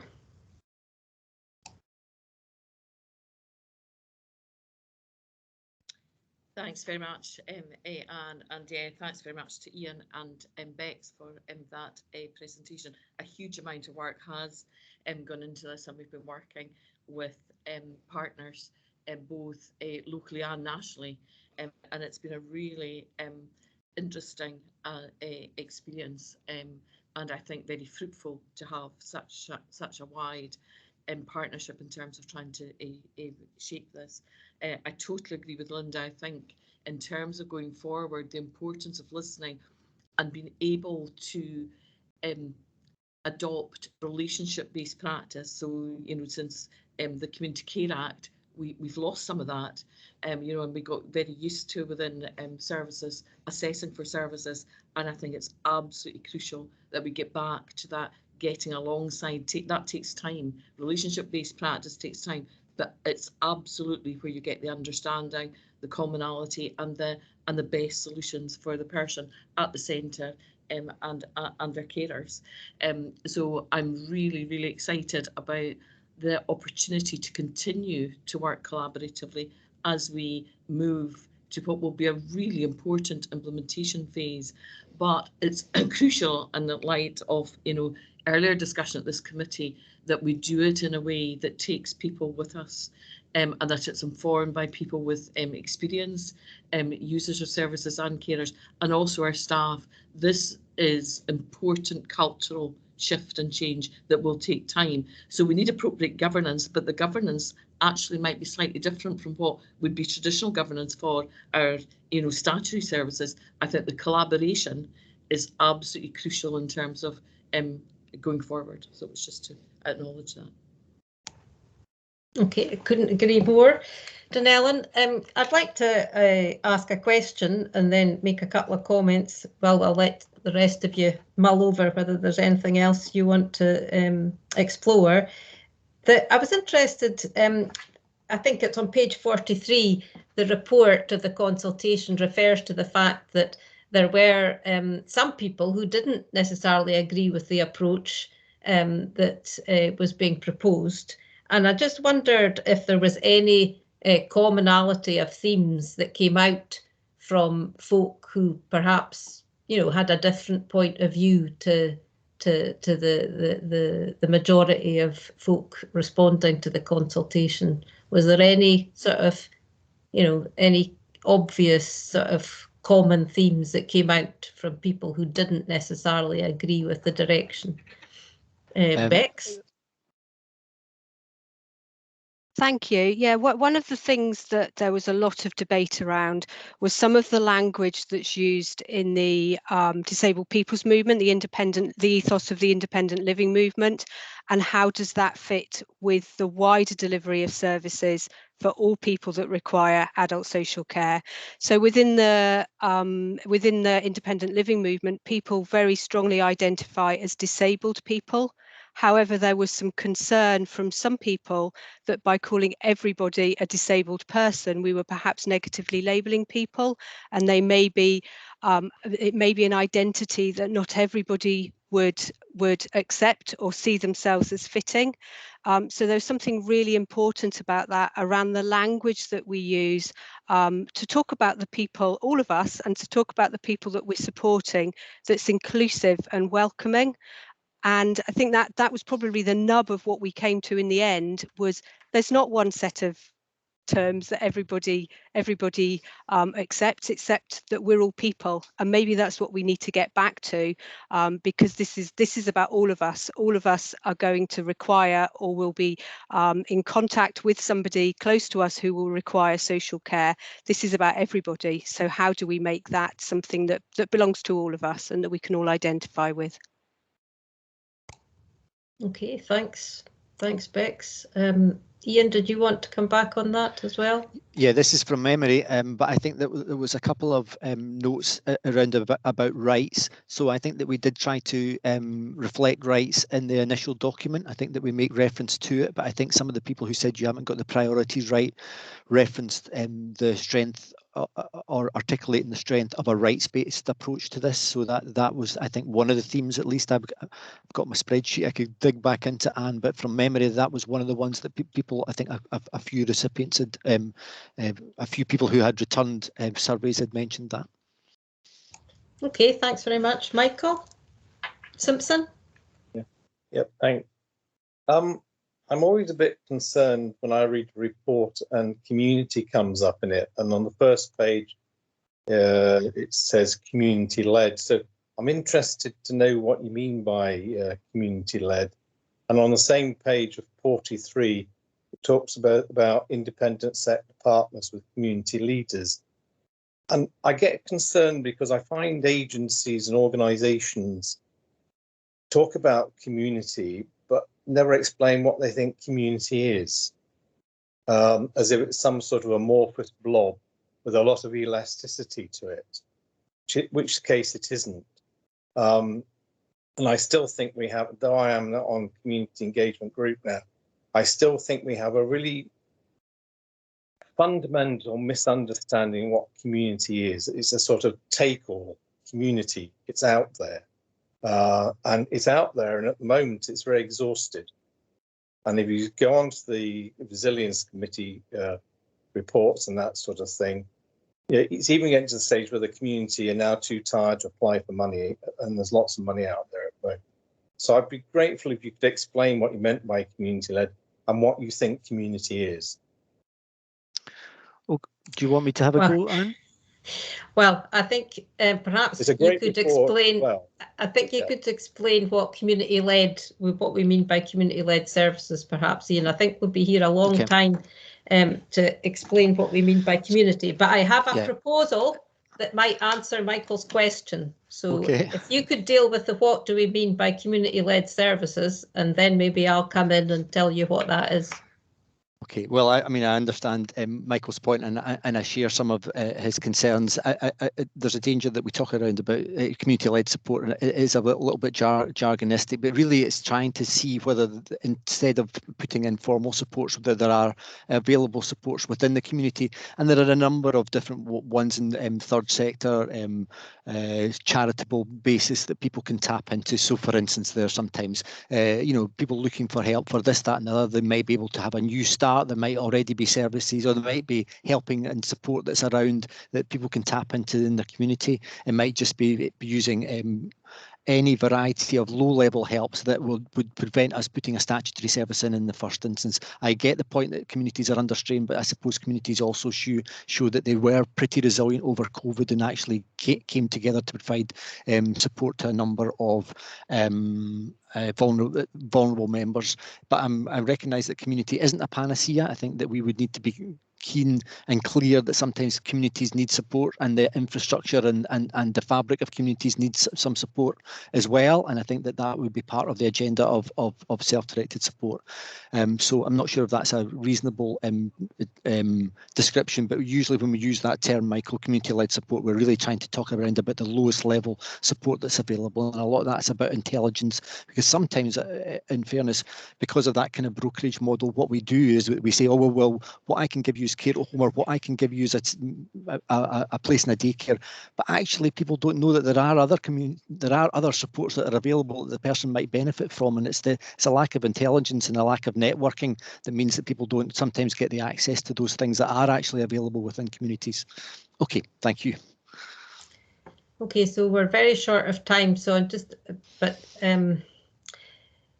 Danellen, if you could make it brief, and Bex, and then I'll come back to my what I was going to suggest around some issues about community and engagement with communities. Danellen first, and then Bex. Thanks very much. I'll make it very quick. I mean, I think it is a really important point, and I think the links with community planning partnerships, etc., that we need to be looking at that and strengthening in the role. My point would be that I think communities across North Highland are in very different situations. So we know that some communities have got their neighbourhood hubs already set up and running. I know in my own local community in the Black Isle, we are just in the process of doing that, and we've all been targeted and we've all been emailed mails through the door to say, would you be interested in going on a database? And then the next step is, what could you offer? And I think, so there is a big movement out there, and we would certainly be wanting to support and in any way we can that development. And as Linda referenced earlier on, in terms of assessing for services, in many ways when staff are pressured, the easy solution and the straightforward solution is to go straight to services, whereas actually it might be a much richer experience if we can get alongside people and really work out what is available in the local community and how we can support people to be better connected. Thank you. Bex? Thank you. Yeah, absolutely, Danelle, and I completely agree. And I think one of the things we need to be really careful of in our conversations that we have with people is it's not one or the other. Accessing a formal SDS budget should be something that is there as well as community connections. And if you aren't allocated a formal SDS budget, it doesn't mean that you don't matter or that your needs aren't, what they should be. It's just that different things will help you. So there's something about that togetherness of what happens in community with social care, social work, all of us working together to support that person in the place that they're at that time. So I think there's something really important about how we promote that community-based work, that it's not it's because we're pushing you aside, you're not important, you don't matter. It's part of one of the same thing, and it's about the best thing for the individual and their family at the right time. Okay, thanks very much. So just a couple of things from me. So Ian, I think what it would be good to do is, as your thoughts about how the implementation plan is going to be put together develop, I think it would be good to have a discussion maybe with Louise as to when it might be appropriate to bring things from that back to the committee. To have a look at what within that might require a policy change, or it would be useful to have a further discussion of this at the committee, because so I think that would be something that would be useful to do, so that we can keep up with what you're doing at the appropriate time when you need us to be involved. I'm particularly pleased to hear about the work that is being thought about in terms of the ongoing engagement with users and carers.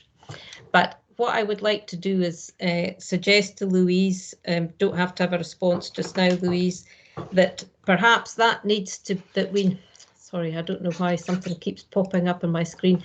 Perhaps we need to link this with a look at how the partnership, how the Community Directorate as a whole is going to implement our new comms and engagement strategy.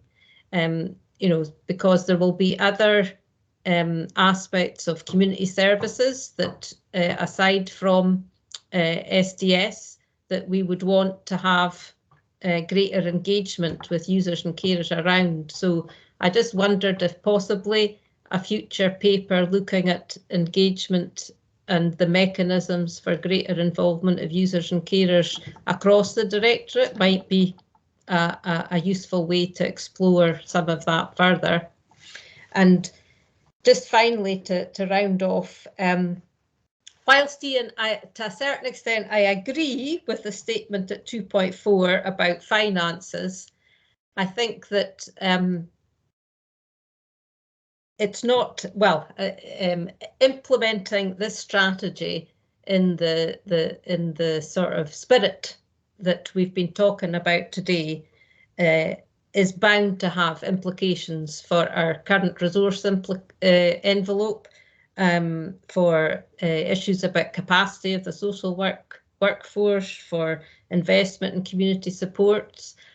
So I think that again, as we go through this process, making the links to Tara's work on a strategic plan for our integrated services and our transformation work streams is going to be essential.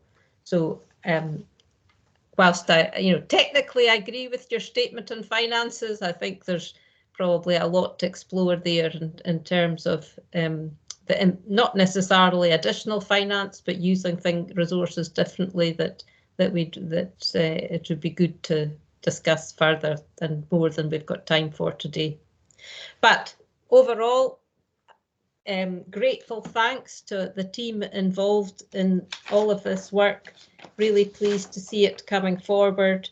And can I take it that we're happy to approve the draft strategy as we've been requested? Agreed. Don't see any dissenters, so that's agreement, and I look forward to discussing which bits of the work and when come back to the committee in future, Ian. So thanks very much. No, thank you very much. Thanks. Okay, so Chief Officer's report, Louise. I think that there's quite a lot of information here, particularly about adult social care, but maybe you could start by updating us, because this report was written a while ago, on particularly how Omicron is impacting on services, and maybe say a little bit about how that applies to community health services as well as our adult social care colleagues in doing so. That would be helpful, I think, before we get into the detail. Thanks. Yeah, absolutely, and I'm more than happy to take questions on the report. I'm not going to go into great depth on that, but certainly the current position at the moment is that whilst it does feel exceptionally pressured in a huge amount of areas, I don't think we've quite reached the heights that some other boards have. Our only anxiety is maybe that we're going to get into that same position at some point, because certainly there's a lag as you go north at times, and the experience of London moving up the country, it may well be that at some point it's going to feel worse, albeit for those in it at the moment it feels quite pressured. We've had 100+ staff last week that were off either self-isolating or with COVID, and that's just within our workforce within NHS Highland. That doesn't include people working in care homes that are not managed by ourselves, for example, and care at home, etc. So it's a big impact. It is fair to say it isn't an enormous impact on the number of people actually in hospital that we're caring for with COVID, which is a good thing, and I'm sure very much, as you know, relates to the vaccine, but the pressure is on the staff groups. Our hotspots in particular are care at home and care homes, and one of the most difficult things to manage is really the fact that it pops up in so many different places. We think we've got everything fixed, and then we have another outbreak or another number of people going off. So we've got, I think it's about 49 care homes closed to admissions at the moment. Last week, I think the highest we got to was 57, which is huge, really, and that has a knock-on impact on the whole of the system in terms of moving people through, and also the pressure on those staff teams. It does feel pressured, however. To date, we have managed very effectively. The teams have been amazing in terms of flexibility and people going the extra mile to do things that they wouldn't normally do in different roles. We've stepped down a small amount of services, but the reality is that within community, there are very few things that you can just say, let's not do that, because that's a nice to have. The vast majority of our services are things that really are needed. So there's a small number of things that we have reduced. We certainly have reduced things, for example, like our day centres. But again, that's a precautionary in terms of reducing the footfall, a number of people coming together unnecessarily when we could potentially do that elsewhere in people's homes, for example.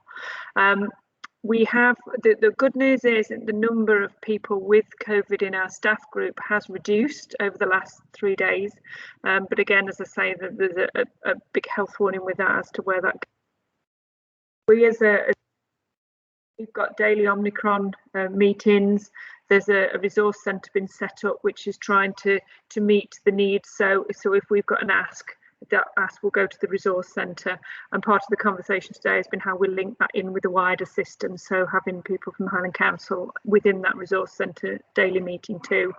There is a system pressures meeting to see how that we can support each other across acute and community, but clearly when both are under pressure, it's not an easy ask sometimes to assist each other, other than sometimes for moral support. So there's a lot going on. I would say though that there's in terms of vaccination, we're now at 85, 18 plus year olds having had boosters or the appropriate vaccines. So we are in a really, really good position around vaccines, which is obviously helping with the position around Omicron. So Louise, you're just coming in, sorry, in and out a little bit there. Apologies. Could you just repeat the figure for vaccinations? As of the data on Monday, 85% of our 18-year plus were vaccinated across Highland and Argyll and Bute. Okay, is Tim still with us? Tim Allison? I think Tim said he had to No, go. no, I'm You're there. You're still here. Okay, is there any?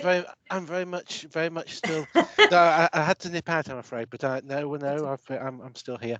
Is there anything you'd like to just briefly add on that front in terms of current state of play with Omicron and vaccinations? I mean, it's very difficult to predict. Vaccination is certainly really good. I was just looking at the levels across the whole of NHS Highland earlier on from our daily performance report, and I think it's over 80s is 95% eligible coverage, and over 70s is 90%.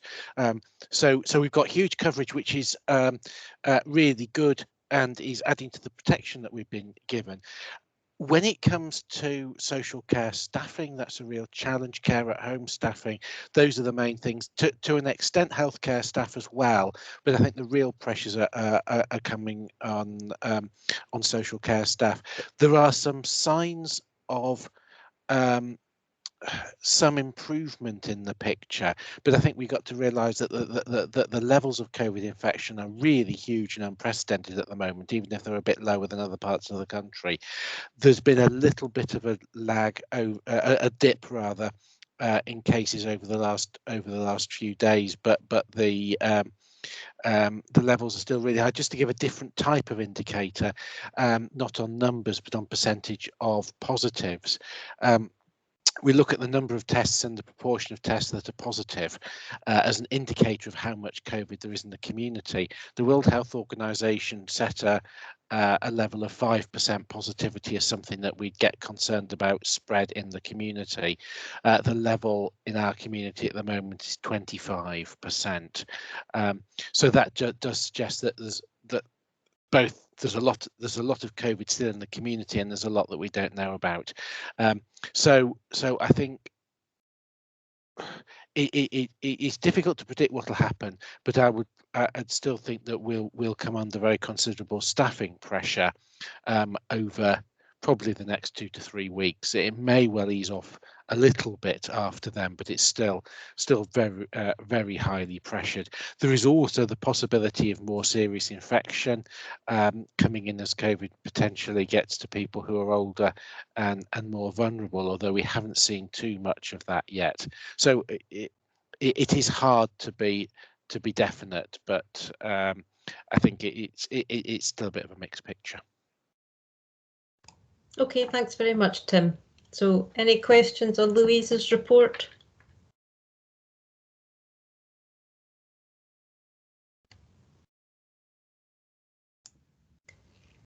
Jerry?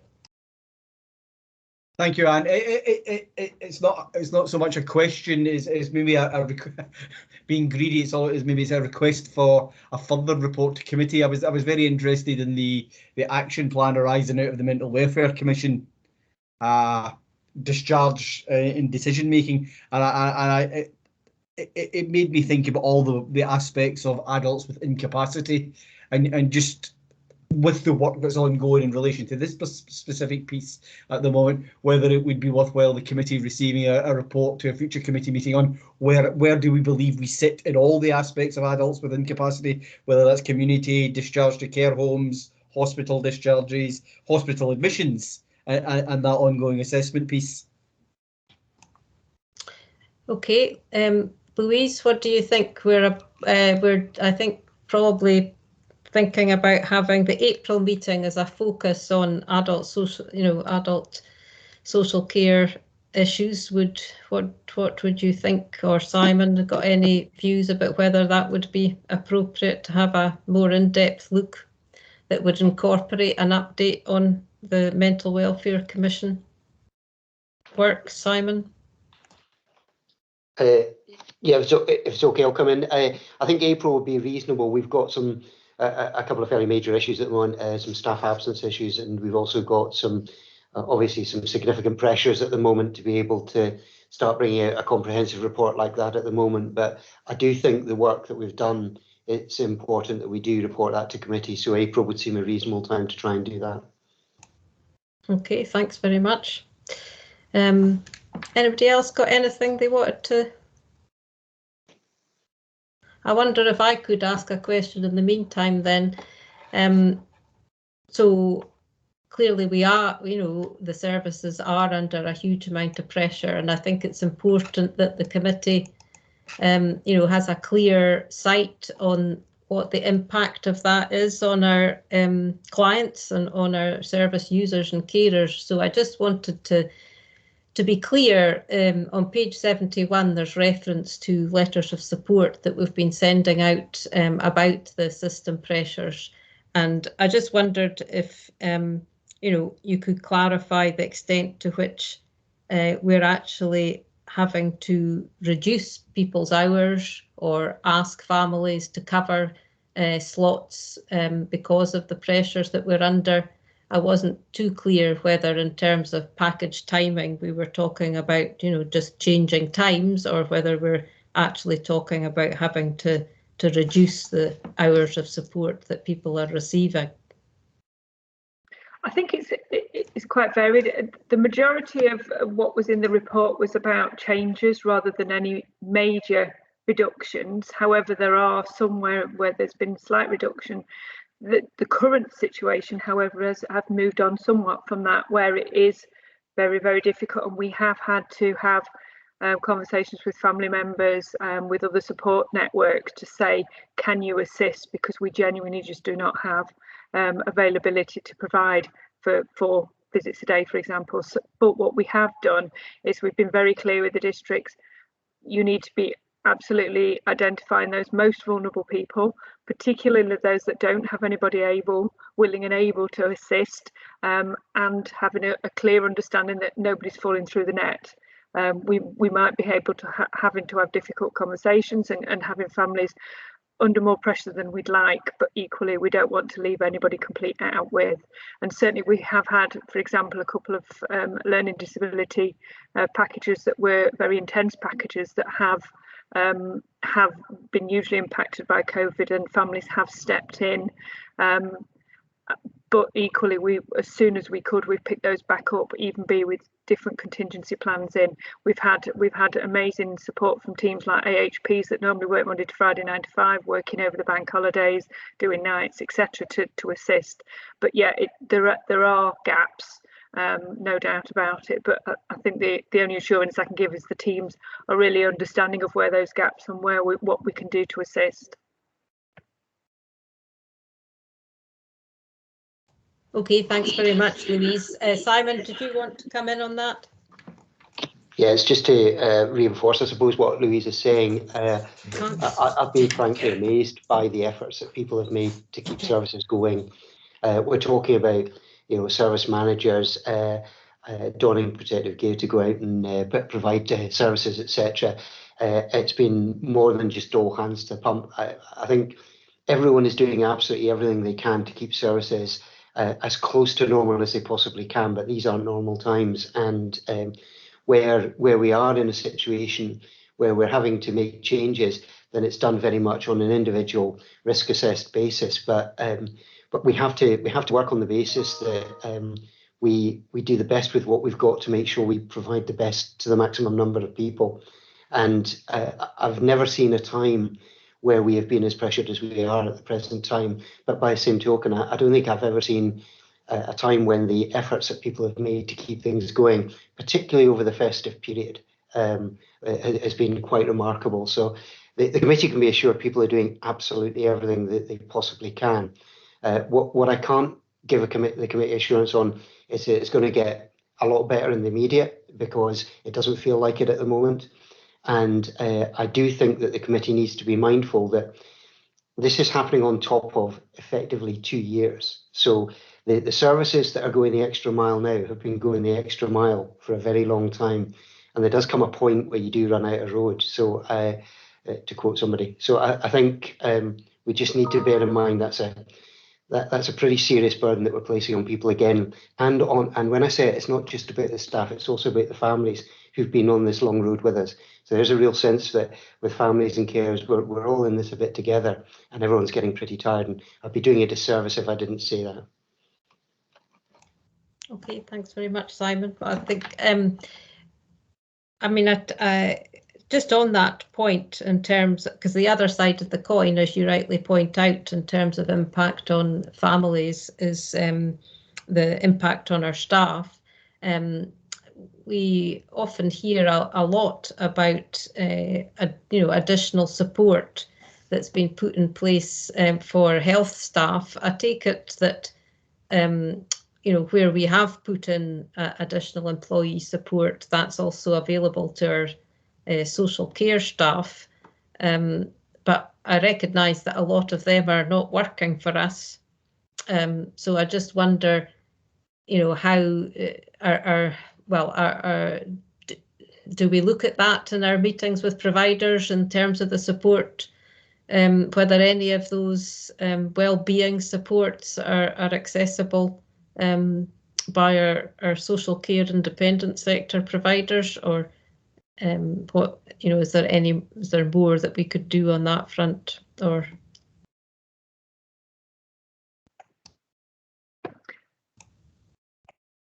sorry, that's a rather large question. I appreciate, but perhaps, but.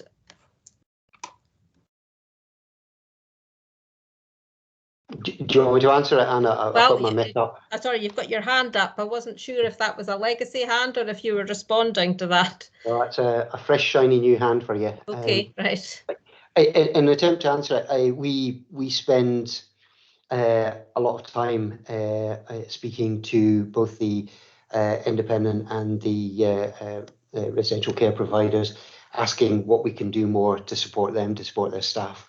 I think there's a couple of harsh realities here, though, and if people were to give a true answer to what would make it better, the answer would probably be, can you make it stop? Because it seems that every time you think you're getting to a point where it might stabilise a wee bit, then something else hits you, and that something else is worse than you ever expected. We need to bear in mind that last year I was saying to you at this time we'd never seen 26 care homes close to admissions. This year we've doubled that, and I think I think the level of tiredness and exhaustion is significant. The other problem we've got is people are leaving the care sector. The combination of exhaustion, other opportunities, etc., is causing that.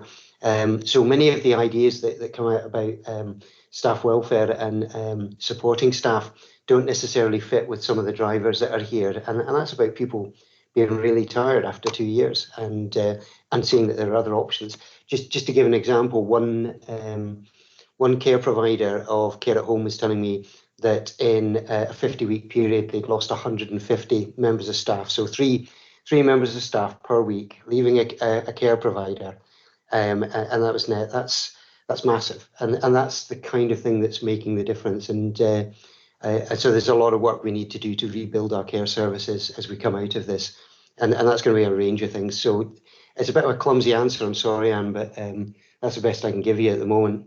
And I know you can't make it stop, so I'm not going to ask the committee to make a decision on that. But yeah, well, I wish Linda, and then we'll wrap up. Yeah, I'm right with Simon. I wish to, and I agree, people would ask that we weren't where we are, but we are. Right now, I am confident, in no way complacent, but confident across NHS and the Highland Council, everything that can be done is being done to support staff, bring staff from different services into the front line to do whatever they can do, so on and so forth. And we all just need to keep doing our bit for as long as we do. However, part of the SDS strategy we looked at, and everything that Louise and Arlene brought forward in their reports as well, it's about taking learning from now and creating better futures. And one of the things we need to do is not just our third sector partners to be mindful and work truly in partnership, but also, I would say, for PAs that are either employed directly by the family or they're self-employed. Now, they are going to be a core factor in our future service provision. And I think the way we make that better is we start to recognise them now, we start to include them, and we start to think, how do we all work together? So that recognition, that respect, that even alerting them to the fact that we genuinely are aware of them and looking to make better futures for us all would go a long way to help, because right now I think they're feeling pretty isolated. It's one thing that we can't do anything to really help at the moment. It's another thing if they don't appear to be even on our page, yeah?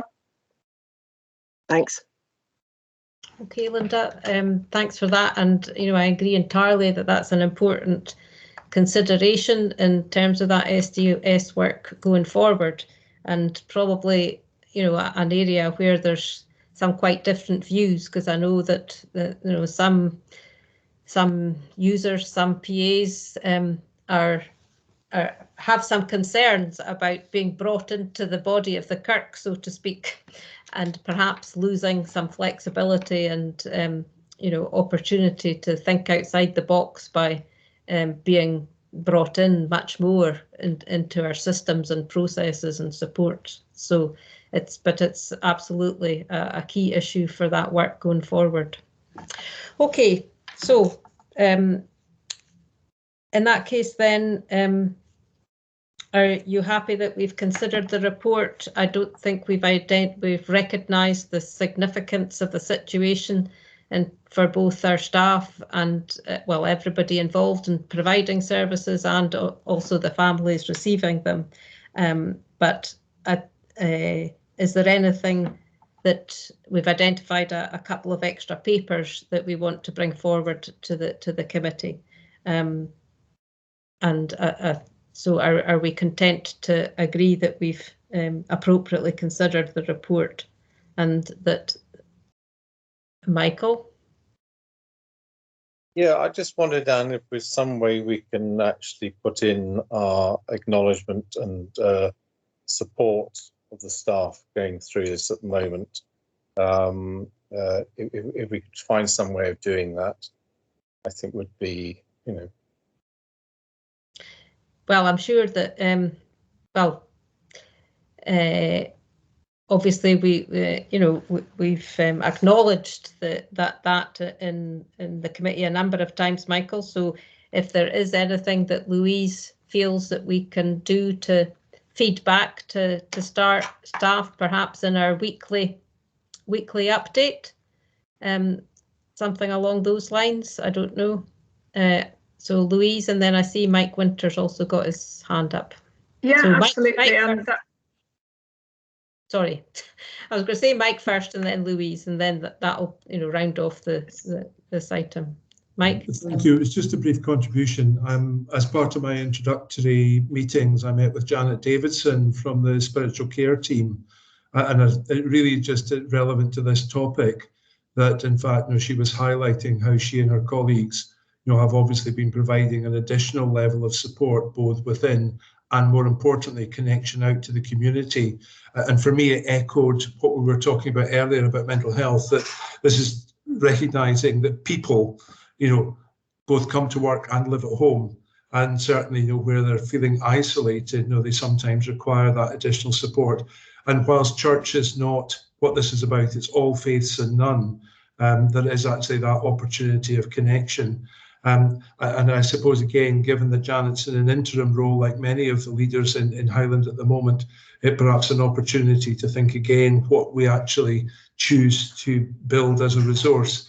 I will declare an interest. I was on the national group to bring spiritual care into the NHS many years ago. So in fact, I'm passionate about it, but I do see it as a mainstay of Scottish culture. And as I say, the importance thing, it's all faiths and none. So it's not just about Christianity, it's about everyone who's got that connection through a faith group or indeed some sort of community service that comes together. Thank you for the time. Okay, thanks, Mike. Louise? Thanks, and apologies, you froze, Anne, so I didn't, well, you froze on my screen, so that's why I didn't know whether I was coming in. Yeah, absolutely. I mean, I sent something out just at New Year to thank all of the staff very much from our leadership team point of view. And I think it was well received because actually, you know, it might be small to send something out, but people do appreciate it. So more than happy to put something in from this committee into the Friday bulletin. Okay, thanks very much. So that brings us on to the review of the work plan. So that just contains the last meeting of this financial year in March, and to ask if we're content with that, and also to ask you to put your thinking caps on, because when we meet in March, we'll be considering the work plan for 22-23. So if there are any particular issues that you feel, you know, we could do with looking at in depth, then, you know, please be ready to contribute those at our next meeting. Louise, does that agenda still look like this, like a doable one, even in this governance light, or do you think there's anything on that that's in doubt? I suppose the only one I wanted to check out, and I think Arlene's had to leave the call. I just need to check with her if everything that we wanted to do for the learning disability one will be effectively in place, because clearly that's one that needs some good engagement. So I'll probably want to just check that offline. Apart from that, I think everything, yeah. Okay. Any other comments on the agenda for March? No. Okay, thanks. Are there any other business? Don't see any hands up. Okay, well, thanks very much for your time this afternoon. Sorry that we've run over, but we had some very important and far-reaching issues to discuss today, and I think we had a good discussion with lots of useful contributions. So thank you all for that, and I hope to see you again on the 2nd of March, when hopefully the situation might be slightly improved. Okay, thanks very much, everybody, and good afternoon. Thanks very much, Anne. Thank Thank you. you. Bye. Bye then. Bye-bye.